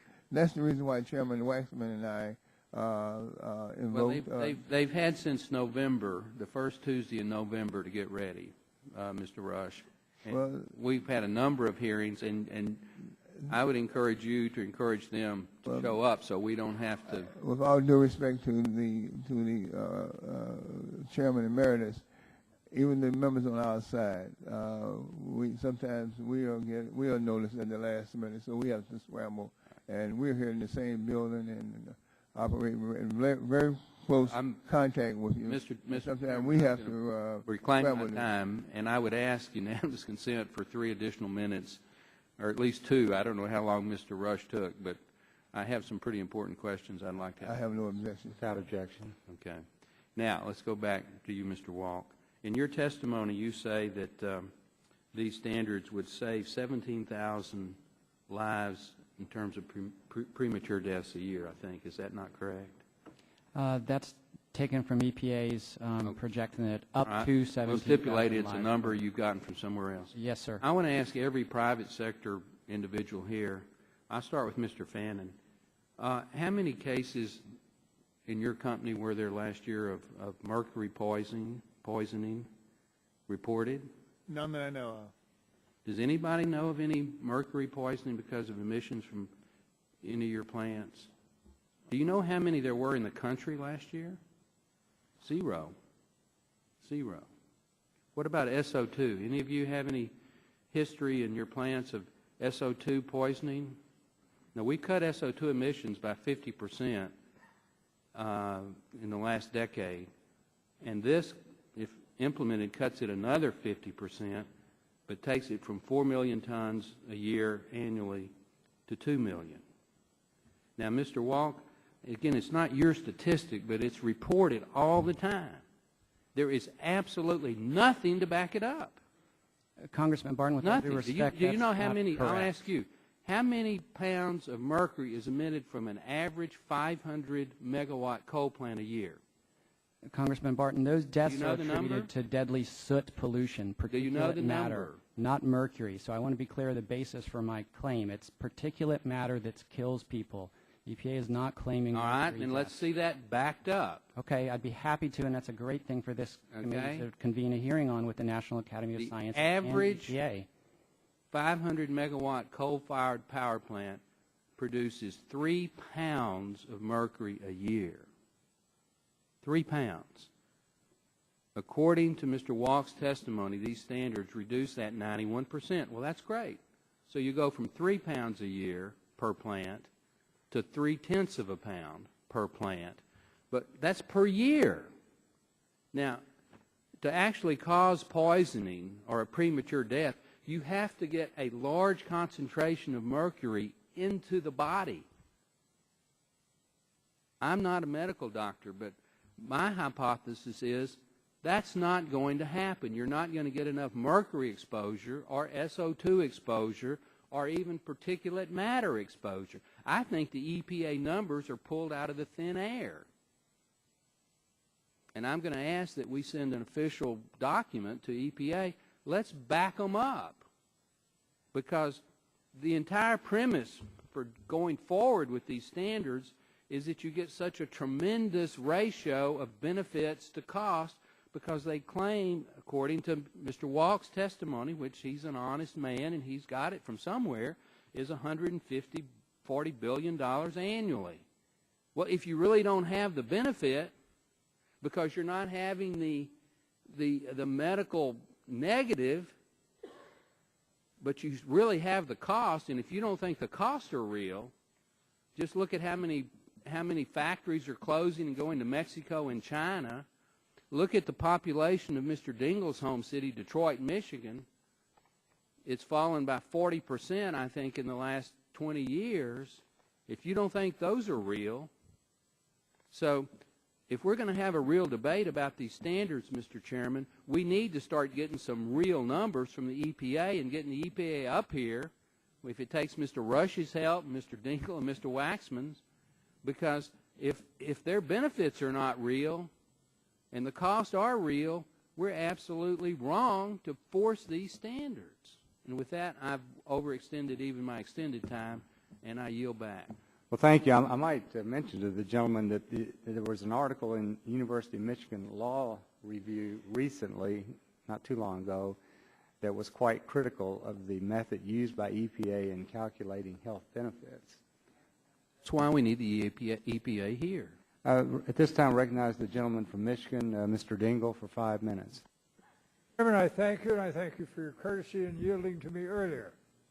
I'd like to welcome my old friend, Mr. Early, constituent friend, heads a very fine public-spirited company, and I'd like to ask him this question. Is there a difference between what the DTE has been able to do at several of the power plants in my district? I know that you have been making significant investments, as you referenced in your testimony, to upgrade the environmental performance of these facilities. And I know that there are some problems in what is being contemplated under the proposed rules. Is that a correct statement? That is correct, Mr. All right. Now, tell us what the differences are between EPA and DTE, and what it is they're requiring you to do, and what it is you believe would be in the best economic interest of the company and of your ratepayers and industry and jobs in Michigan. Well, Mr. Chairman, the prior Clean Air Act amendments of 1990 gave us tremendous flexibility in terms of both timing and the ability to sequence adding equipment by the ability to go out and buy allowances on the market. So as you know, we have spent several $1 billion at our Monroe power plant, but we didn't have to build all of the equipment at once. We were able to phase it in over time. This rule will require every single unit on our plant to comply by a specific date. That will drive the costs up, and it will force us, in many cases, up to 25% of our coal-fired power plants will have to be shut down because it will just not be economic. The other point that I know you are aware of is when we talk about imposing these requirements on utilities, we're imposing them on our customers. For a utility, this is an opportunity for investment. Economically, we're not hurt by it as a regulated utility, but our customers What you're telling us is they're forcing you to make investments that are not in the best interest of your customers for a momentary gain, which if you could go forward with your regular construction plans and improvement plans, you would not make, and you would serve better your customers and produce just as much clean air, but at a much lower energy cost and at a much lower emission of CO2. Is that right? That's absolutely correct. Very good. I'd like to have you submit a bit more on that answer so that we have that in the record. Now, let's see. As I understand then that there are several older electrical generating facilities that are scheduled to be shuttered in the next decade. And as you have indicated, that shuttering will be hurried up, and you will be compelled essentially to move, instead of to nuclear, which you're contemplating doing, moving to natural gas combined cycle generating systems. Is that right? Yes, sir. And that constitutes a complete change in the investment plans that you have in the company. Is that right? Yes. Very good. Now, These questions for Mr. Walk and Mr. Kruskop. It's my understanding that EPA requested additional time for the rule. Is that right? For the boilers rule, yes, sir. Yes, sir. All right, and you agree with that statement, Mr. Early? Yes. Has industry filed a motion for a stay on the boiler MAC? We are continuing to work both from this perspective of with EPA for reconsideration, requesting a stay, and also are considering from a judicial standpoint what our options are for requesting a stay. Well, I've been hearing that this would be a good solution to the problem, that EPA would not oppose that kind of step, and that would help us resolve the problem that lies before us. Am I correct in that appreciation?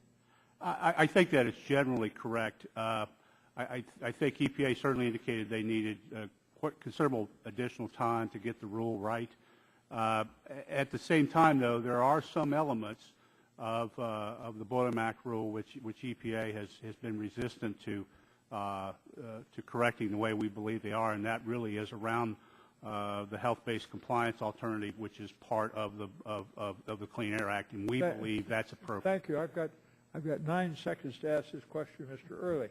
So we can say here, Mr. Early, as a result of your testimony, that the requirements of utility MAC go beyond your facilities and your jobs. In other words, there's a potential for impacts to go well beyond the electrical generating sector and to compel you to make business decisions that may be well beyond and well different than what you have made, that may not be either in the interest of your consumers or in the interest of the public, and might very well result in wasteful use of energy and of capital. Is that a correct statement? That's correct, Chairman. Thank you. And I thank you, Mr. Chairman. This time I recognize the gentleman from Illinois, Mr. Shimkus, for 5 minutes. Thank you, Mr. Chairman. I'm going to go quickly to get through my questions. We want the EPA back here again. We had them here yesterday on coal combustion waste. There's a President executive order that says all their new regulations have to comply with an economic analysis. What we found out yesterday in the hearing is just even though EPA does an economic analysis, they don't translate to that job impact. So if there's an economic analysis, there's going to be a job impact. So we welcome EPA to hopefully coincide with the President executive order doing an economic and a job analysis, because that's what this is about, complying without destroying jobs. First thing, Mr. Bradley, have you ever designed a power plant? Have I ever denied? Designed. Designed, no. Sited? No. Built? No. Raised capital to build one? No. Conducted a payroll for the power plant? No. Provided health care benefits for the employees? No. Okay, thank you. In your written testimony on page 4, you state that Constellation recently installed a major air quality control system at its Brandon Shores facility, and that construction was completed in 26 months. Now, timing is one part of this debate, is a key issue in implementation. Is that an estimate that construction took a little over 2 years? Is that accurate? The construction itself took 26 months. And I would turn to and ask for unanimous consent to put into a record an article that states that construction was at least a 3-year construction. So I would ask you to relook at that. Because I don't think that's correct in your testimony. I can provide you with more background. I'd be happy to see whatever documentation you have. The company says it was a 3-year construction, so they dispute your opening statement. Mr. Fanning and Mr. Early, what happens if there's a race to build in this 3-year time frame on cost of equipment, metal, employees? What happens to the overall cost of these projects? Well, they go up dramatically. Dramatically, 3-fold, 4-fold? Sure. And what happens to the cost to the consumer? Well, what are you going to have to do? Raise prices. Does anyone dispute that? Mr. Early, do you dispute that? No, I agree with Mr. Fanning on that. Okay, let me go to Mr. Kemp. I, too, have great respect for the institution of Notre Dame. I'm a Missouri Synod Lutheran. Hopefully try to be devout. I'm being serious here. In your opening statement, you say that the EPA has not justified by corresponding environmental and health protections from reduction of hazardous air pollutants. So you're staking Notre Dame's institutional position, and it's very similar to the comments by the Chairman Emeritus Barton on the whole mercury debate, that 2 pounds versus 0.2 pounds, there's no mercury poisoning reported last year. Aren't you staking the university's position that these have, as you say, is not justified by corresponding environment and health protection from reduction of hazardous air pollutants? I don't know that I'm the person who can make that statement for the whole institution. I think our concern is that we want to make sure that... But you're making it for this in this testimony today. Correct. As the directors of utilities. We're looking for a fair and balanced regulation that we can achieve at a reasonable cost. And I think that's part of this debate. The cost-benefit analysis, again, we welcome the EPA to justify the loss of jobs for negligible toxic emitting benefits. Negligible. Zero. Now, we can talk with Mr. Walk on particulate matter, but we're using particulate matter to address toxicity. The EPA is not addressing toxicity.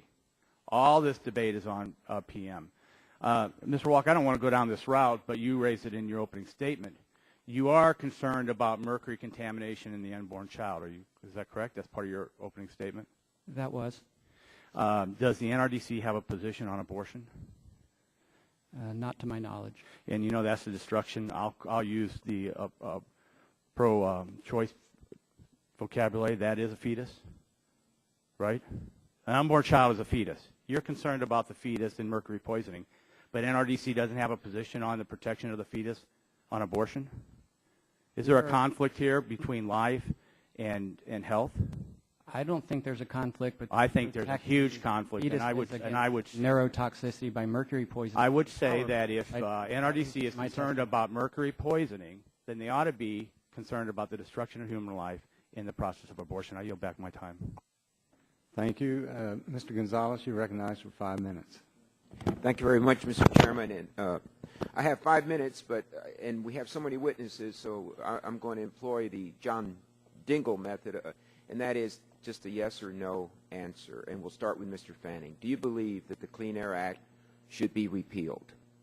I mean, let's just forget about it. Let's just go straight to it. Is there relevance? Do we need it? Should it be repealed? Yes or no? No. No. No. No. No. No. Repeal means upgrading it? Yes. Are you for repealing it? Just repealing it? We need an act that's functional. You see, you're an interested witness, and I'm leading you. So it's a yes or no answer. Do you just mind? Thank you. Are you for repealing the Clean Air Act? I'm for replacing it with something more. Okay, you're for repealing it. Then you are for repeal. That's good. That's an honest answer. You are for repealing the Clean Air Act. Now, I'm assuming that you said that you would not, those that answered no, is that it is still relevant and that EPA has a responsibility to protect the public's health, and this is one way of doing it. Should we disregard a rule that is promulgated by EPA simply based on the fact that it does add some cost to protect the public's health? Yes or no? And we'll start with Mr. Fanning. You can't disregard it, but it needs to be modified. The rule as proposed doesn't work from a timing standpoint. First, to understand what's in the rule, and secondly, to comply. I'm actually going to get into that. I just want general propositions so that we can maybe agree on some things here. You know, I think as a general proposition, cost alone wouldn't justify, but there has to be benefits that are consistent with the cost. Mr. Bradley. I agree with my colleague. I would agree that, that we should be expecting cost, and that's acceptable. Mr. Walker. My answer is no. It's worth spending money to protect children and to save lives. Rules have to be achievable and affordable. Cost is essential. Yes or no? Does the EPA have the expertise presently to be able to promulgate rules that get the science right, the technology right, and the cost right? Yes or no? I think they need to involve industry. They can't do it by themselves. Alone, they don't have all the expertise. Yes, they have the expertise. Not in a vacuum. Yes. Alone, they don't have the expertise. A very strong no. All right. You expect us, as members of Congress, to basically listen to one side or the other's experts. It has been my experience, just depends who the expert is basically representing at that point, because they are defending their opinions. Should we just be listening to industry's experts or just EPA's experts? How do we determine which is a legitimate source of good, solid information? Because I'm going to tell you right now, we will argue up here over whether there's climate change taking place, and we'll even argue over evolution. So good luck. Who do we listen to?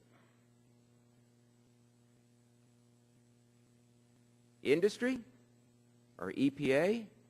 Who's experts? Should we have some other referee other than Congress? And I'm not trying to shirk our duty. I'm just telling you.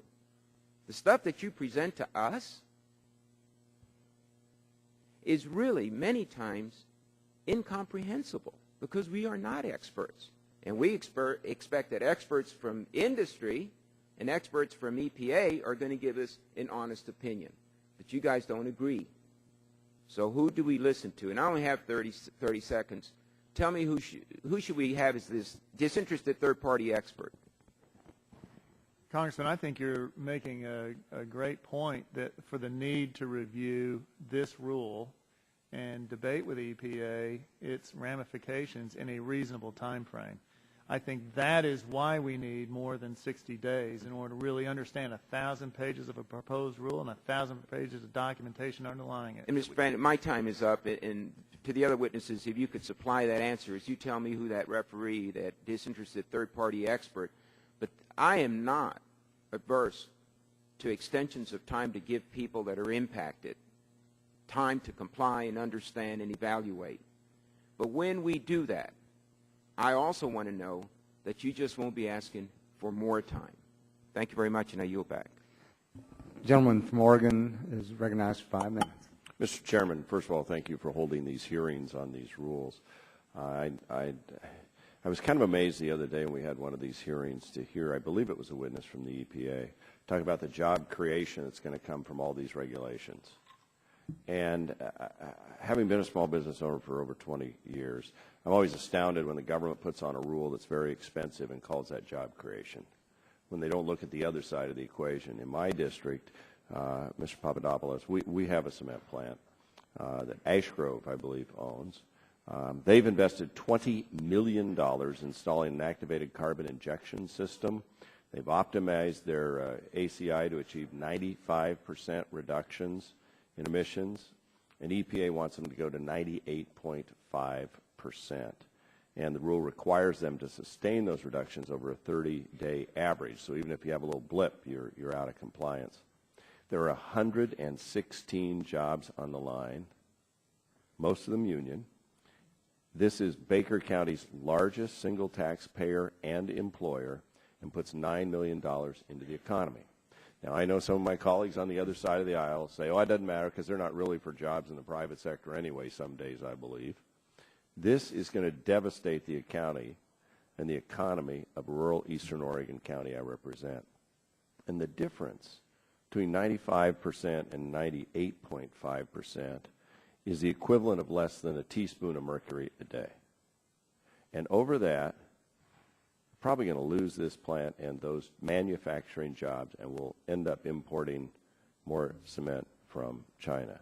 So, Mr. Papadopoulos, do you believe the EPA should exercise its authority to use the flexibility provided in the Clean Air Act amendments in 1990, flexibility to issue subcategories?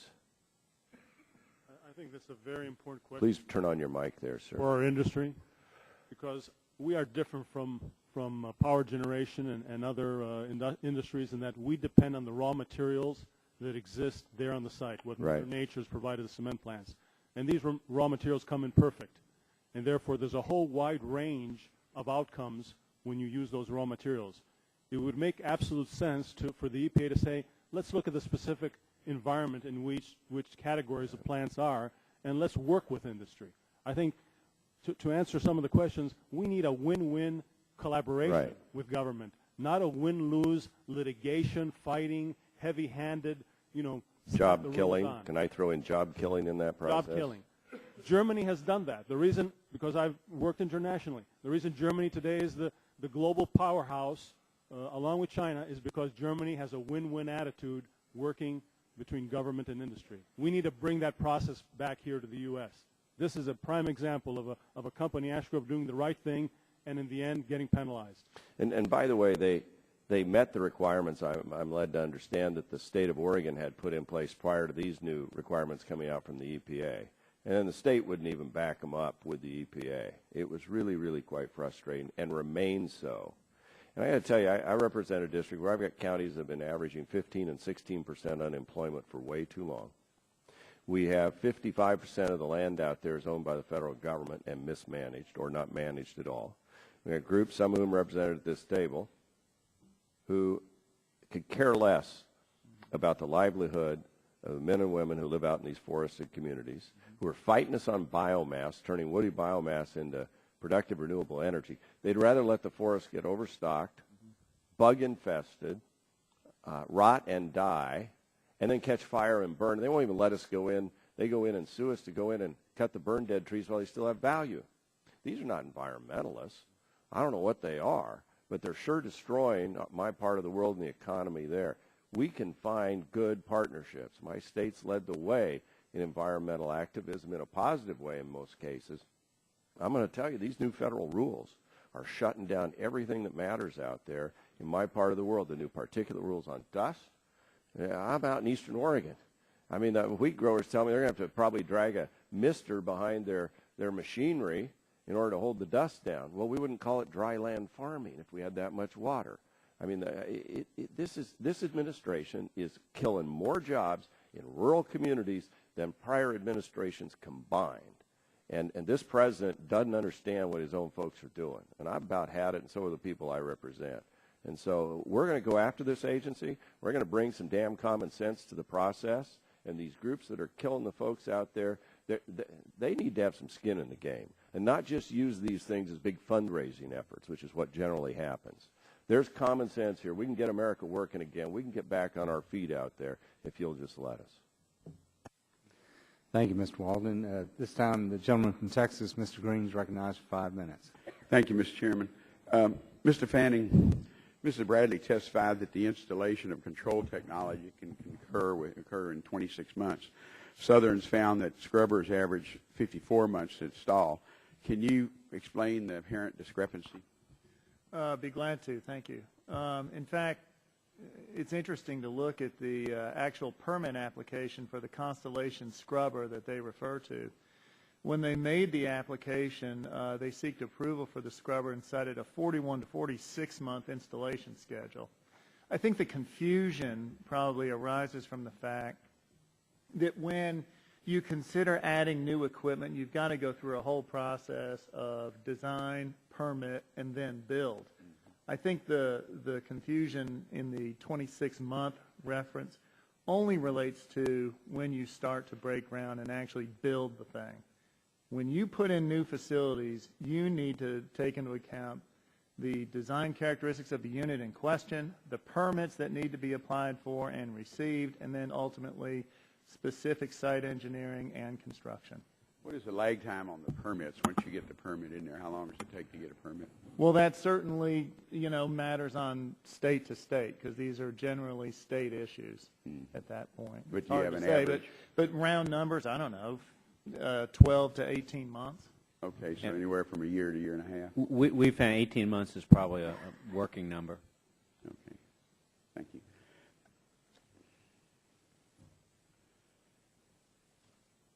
This is a question for both Mr. Fanning, Mr. Early, and Mr. Bradley. The EPA estimates that 10 gigawatts of coal-fired power will retire rather than install controls. Can each of you state whether you agree with that conclusion? We disagree with that conclusion. We think it's going to be a much larger number.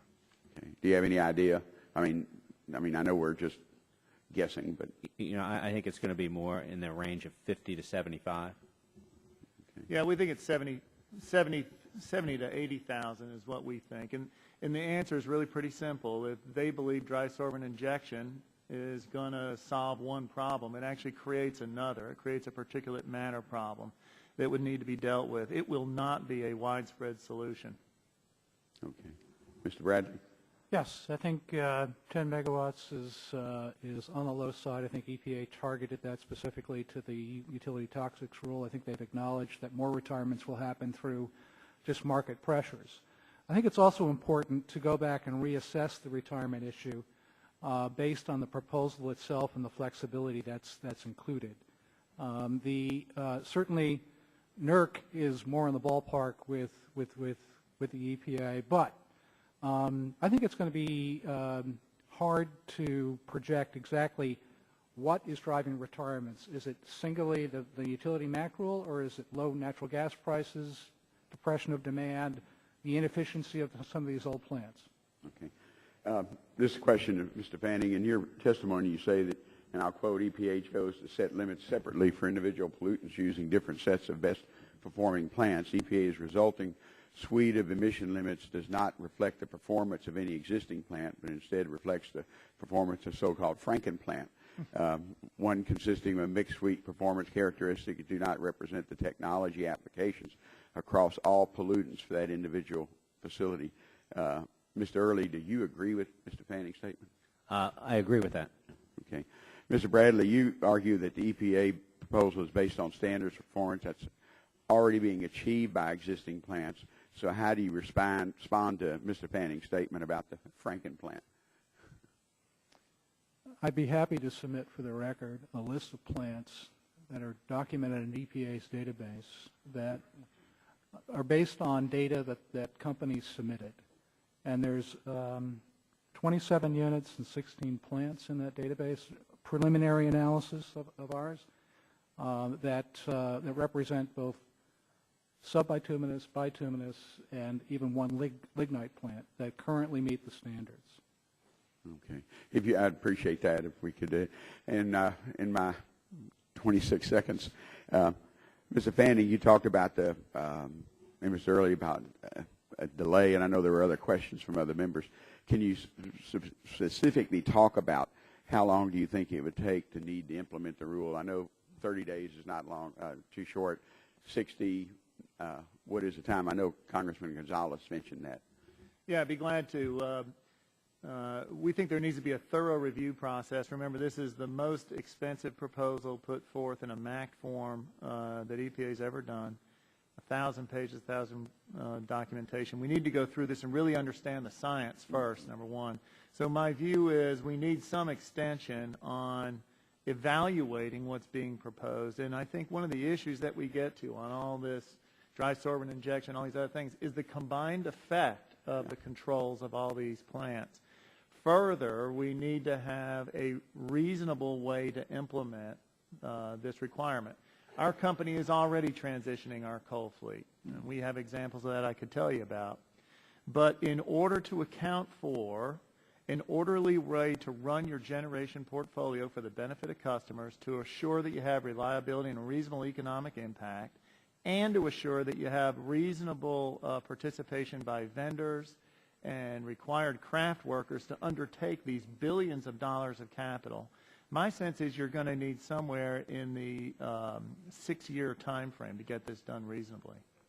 Okay. Thank you, Mr. Chairman. Mr. Pompeo, you're recognized for 5 minutes. Thank you, Mr. Chairman. Thank you all for coming here today. I've been here only 100 days. And when I look at something like this, it is staggering.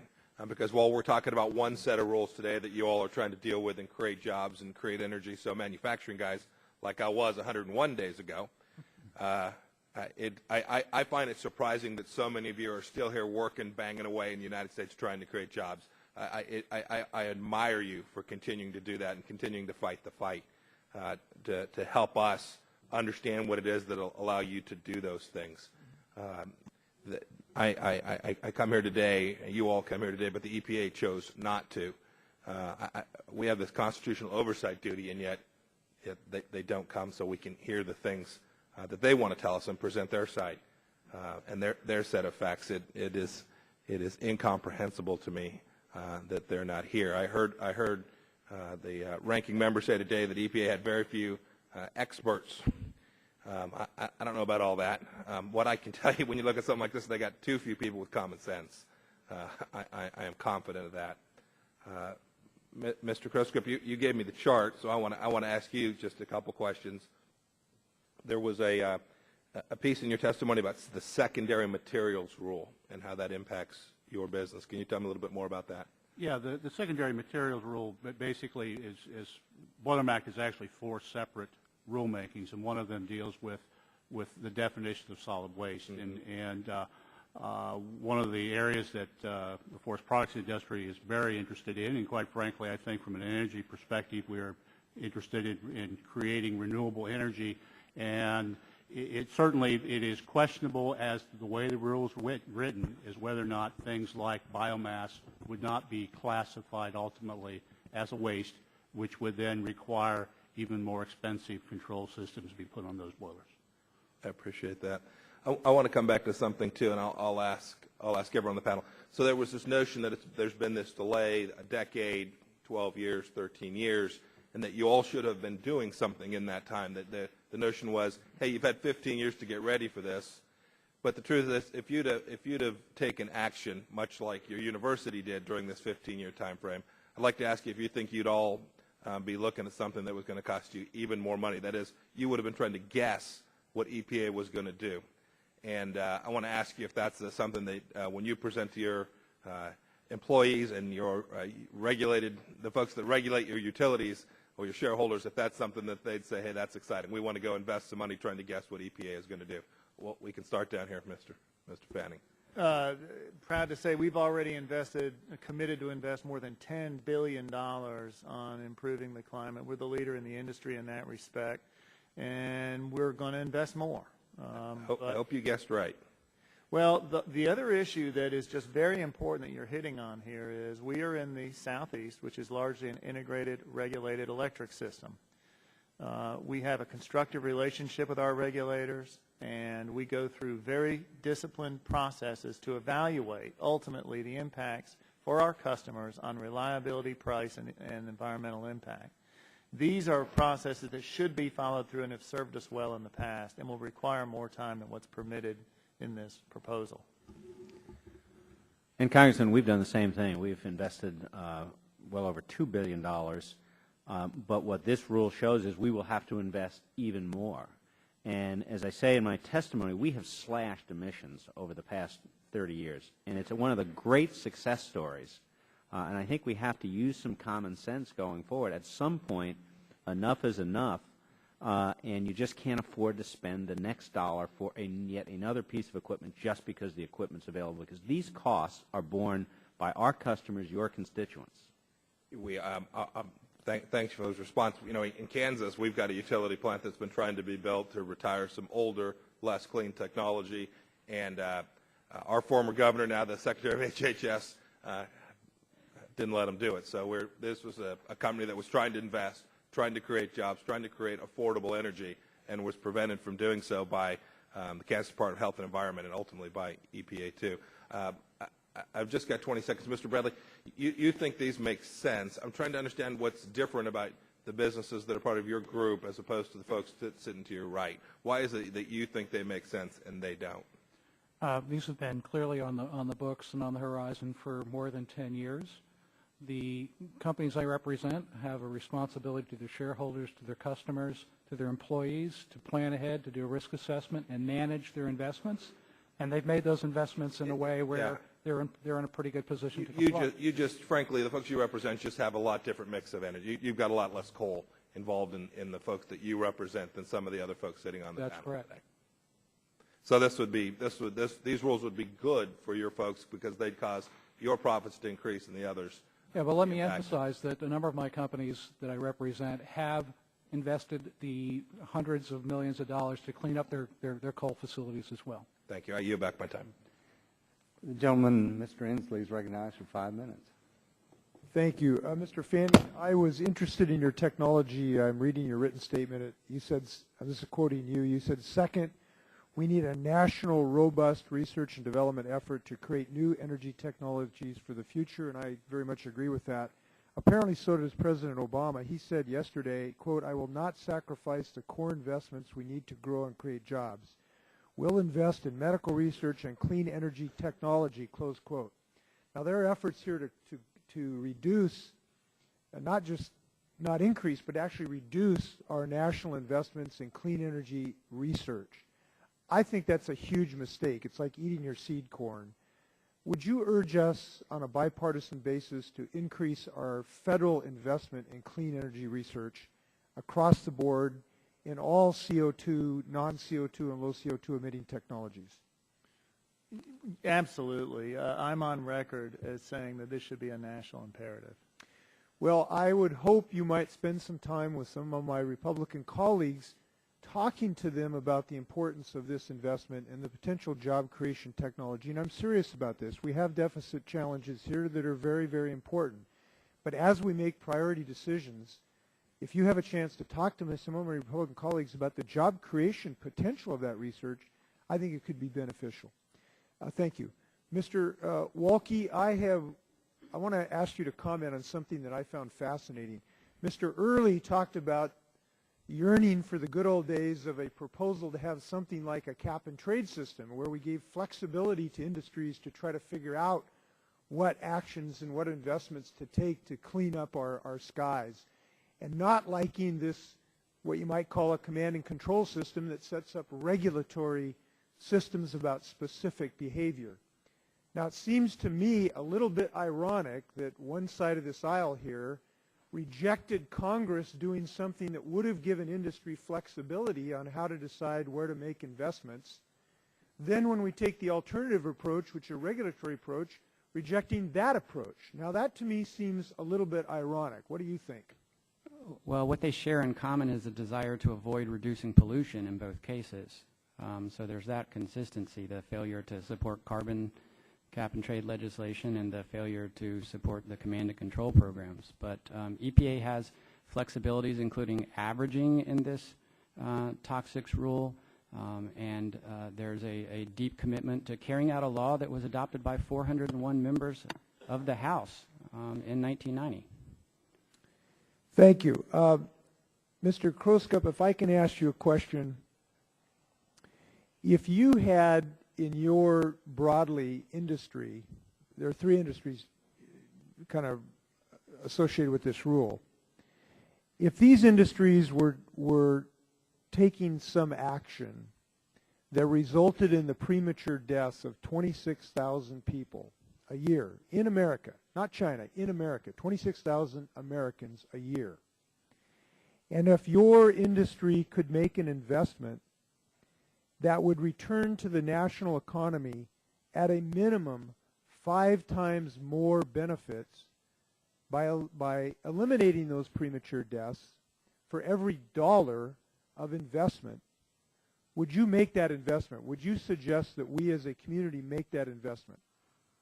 I think the real question here is how fast you make the investment and to what degree do you compare some of the benefits and the costs to those investments? So and I think that's what we are saying. So let's start at the beginning of my question. If you could make an investment of $1 that could result in 26,000 deaths, premature deaths in the United States, and it would return economic benefits of a minimum of $5 to the nation, let's just start with that presumption. Would you suggest that the industry make that investment? If you buy the premise of the dollars, and there's been lots of discussions about the truly are those numbers correct, and are the estimates of health effects associated with these things, the answer, of course, is yes. Well, I don't think it's of course, because I've heard at least 5 witnesses saying we should ignore this cost-benefit analysis. And this is very problematic to me, and let me tell you why. The only comprehensive assessment of the cost-benefit analysis is the one presented by the EPA. I don't see anything coming from industry that's really presented a contrary opinion. Now, that's problematic to us as a policymaker. Mr. Papadopoulos wants to say something. Go ahead. I say that, the statistics that come out of computer models are one thing. Proof in the field, empirical proof, is another thing. If I knew that even one person was... Okay, let me stop you just for... I only got 13 seconds. Tomorrow. I want to stop just... wait for EPA to come. I'm waiting for some from you guys. I'd like to see it. We haven't Gentleman's yet. time's expired. Recognize the gentleman from Virginia, Mr. Griffith, 5 minutes. Thank you, Mr. Chairman. If we could put up a map showing the percentage of mercury deposits from outside the United States, I believe that the committee has that. Oh, there it is. And Mr. Papadopoulos, thank you for having a facility. I guess I should ask before I get to the map, when you talked about closing down older plants, I'm hoping that doesn't include Roanoke Cement, just outside of my district in Botetourt County. We're trying very hard there. I appreciate that. When you look at this map, it appears that a significant amount of mercury in the U.S. comes from outside the country. Now, so that you'll know, the chart indicates the percentage of mercury deposits that are from outside of the country. So the red would be 100% and down, and purple would mean that most of it is coming from this country. So it appears that a lot of the mercury is coming from outside the country. Can these foreign mercury emissions be reached by EPA regulations? None at all. And they will worsen, in fact. And isn't it accurate to think that if these mercury emissions, and I heard you say something about this in your opening statement too, or at least get close to it, but isn't it a fact that if they're coming from outside the United States and we drive manufacturing, all kinds, but particularly in your case, the production of cement, to other countries like China, India, or Mexico, aren't we in fact increasing the likelihood or increasing the amount of mercury that may actually come into these United States? Exactly. The EPA has all these studies, but it refuses to communicate them. And I heard a statistic from Mr. Waxman that I wanted to correct it. He said that the cement industry is the number 3 producer of mercury in the U.S. That is incorrect. In fact, we rank number 9. The U.S., in fact, is one of the smallest mercury producers in the world. Compared to our energy footprint, our mercury production globally is only 7%. And 80% plus of the mercury that comes into in the U.S. originates offshore. So unless we're planning to build a big glass globe around the country, we could shut everything down, and still this won't change. It'll get worse. Thank you. I do want to shift over to my friends from Meade West Vaco.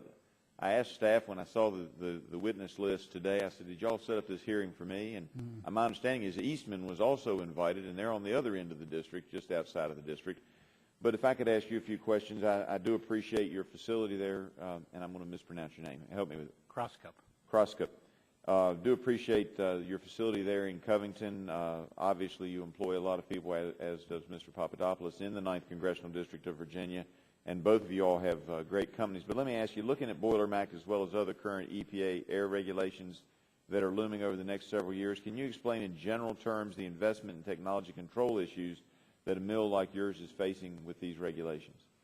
Yeah, the investment for example, for a Covington mill associated with these regulations certainly are in the tens of millions of dollars. And I think the fundamental question here is as much about how do we effectively accomplish the goals of the Clean Air Act and the MAC rulemaking and control toxics and not have to spend so much money. And we would submit that there is, in fact, technology to do that. All right. And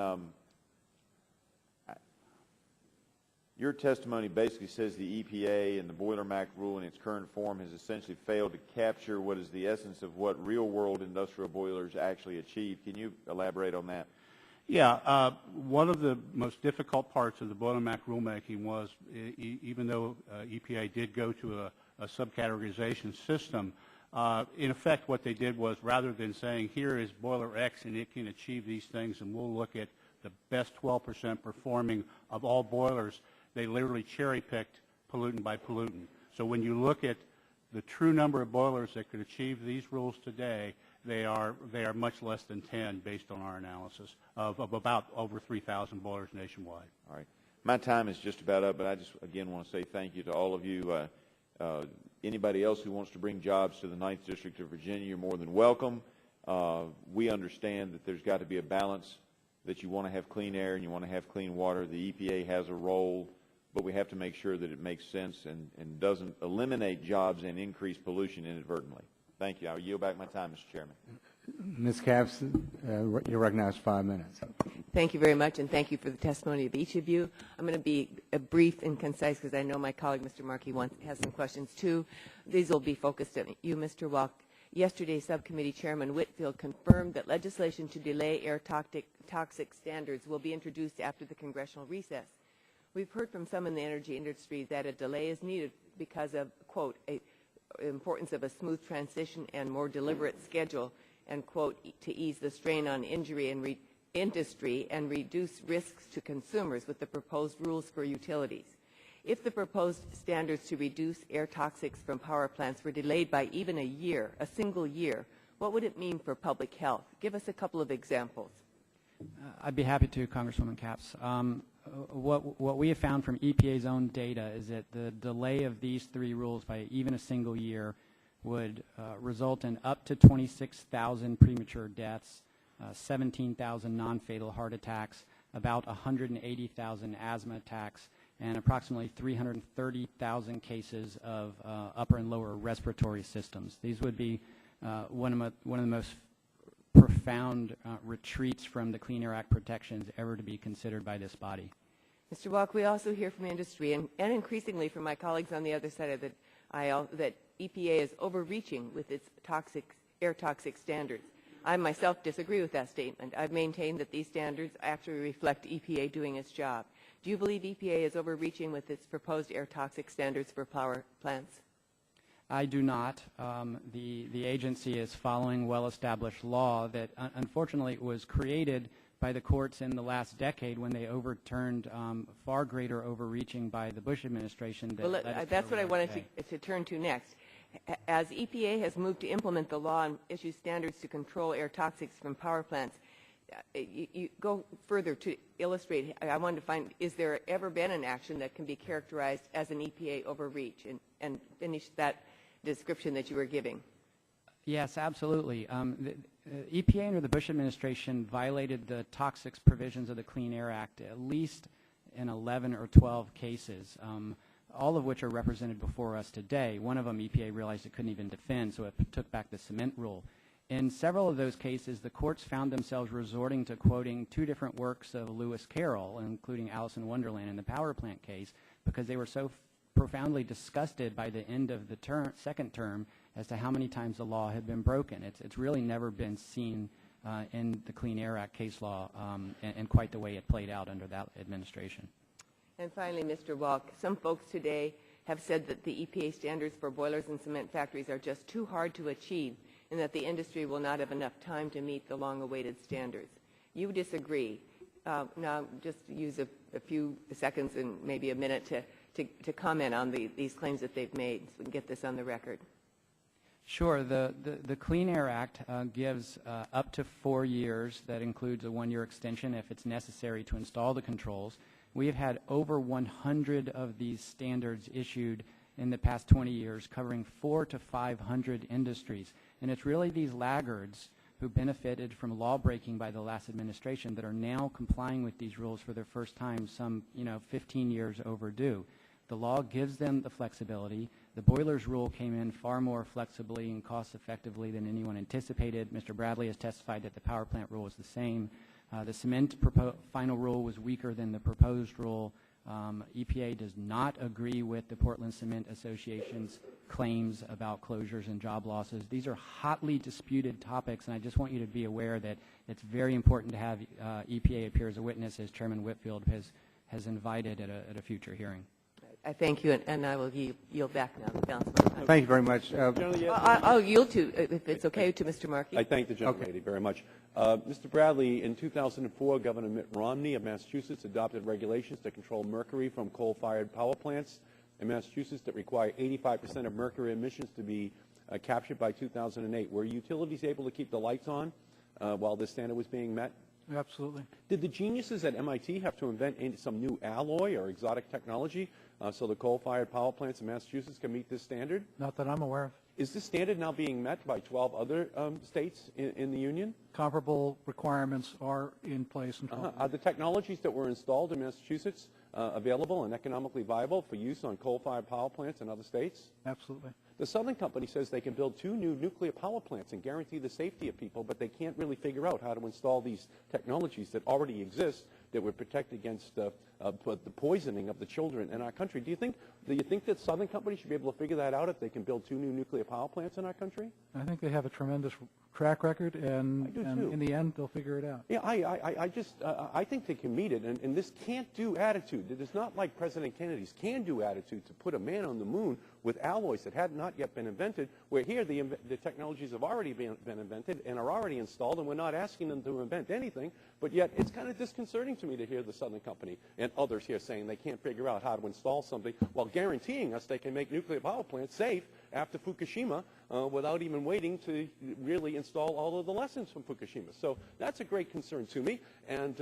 I would hope that this can't-do Republican majority can turn into a can-do majority and take existing technologies and mandate that we can install them, but I'm afraid that those public health lessons are going to be lost upon them. And I thank the gentlelady, I thank the chairman for his I'm glad the gentleman from Massachusetts is so intimately involved with Southern Company and knows their facts. I love the Southern Company. It's my favorite.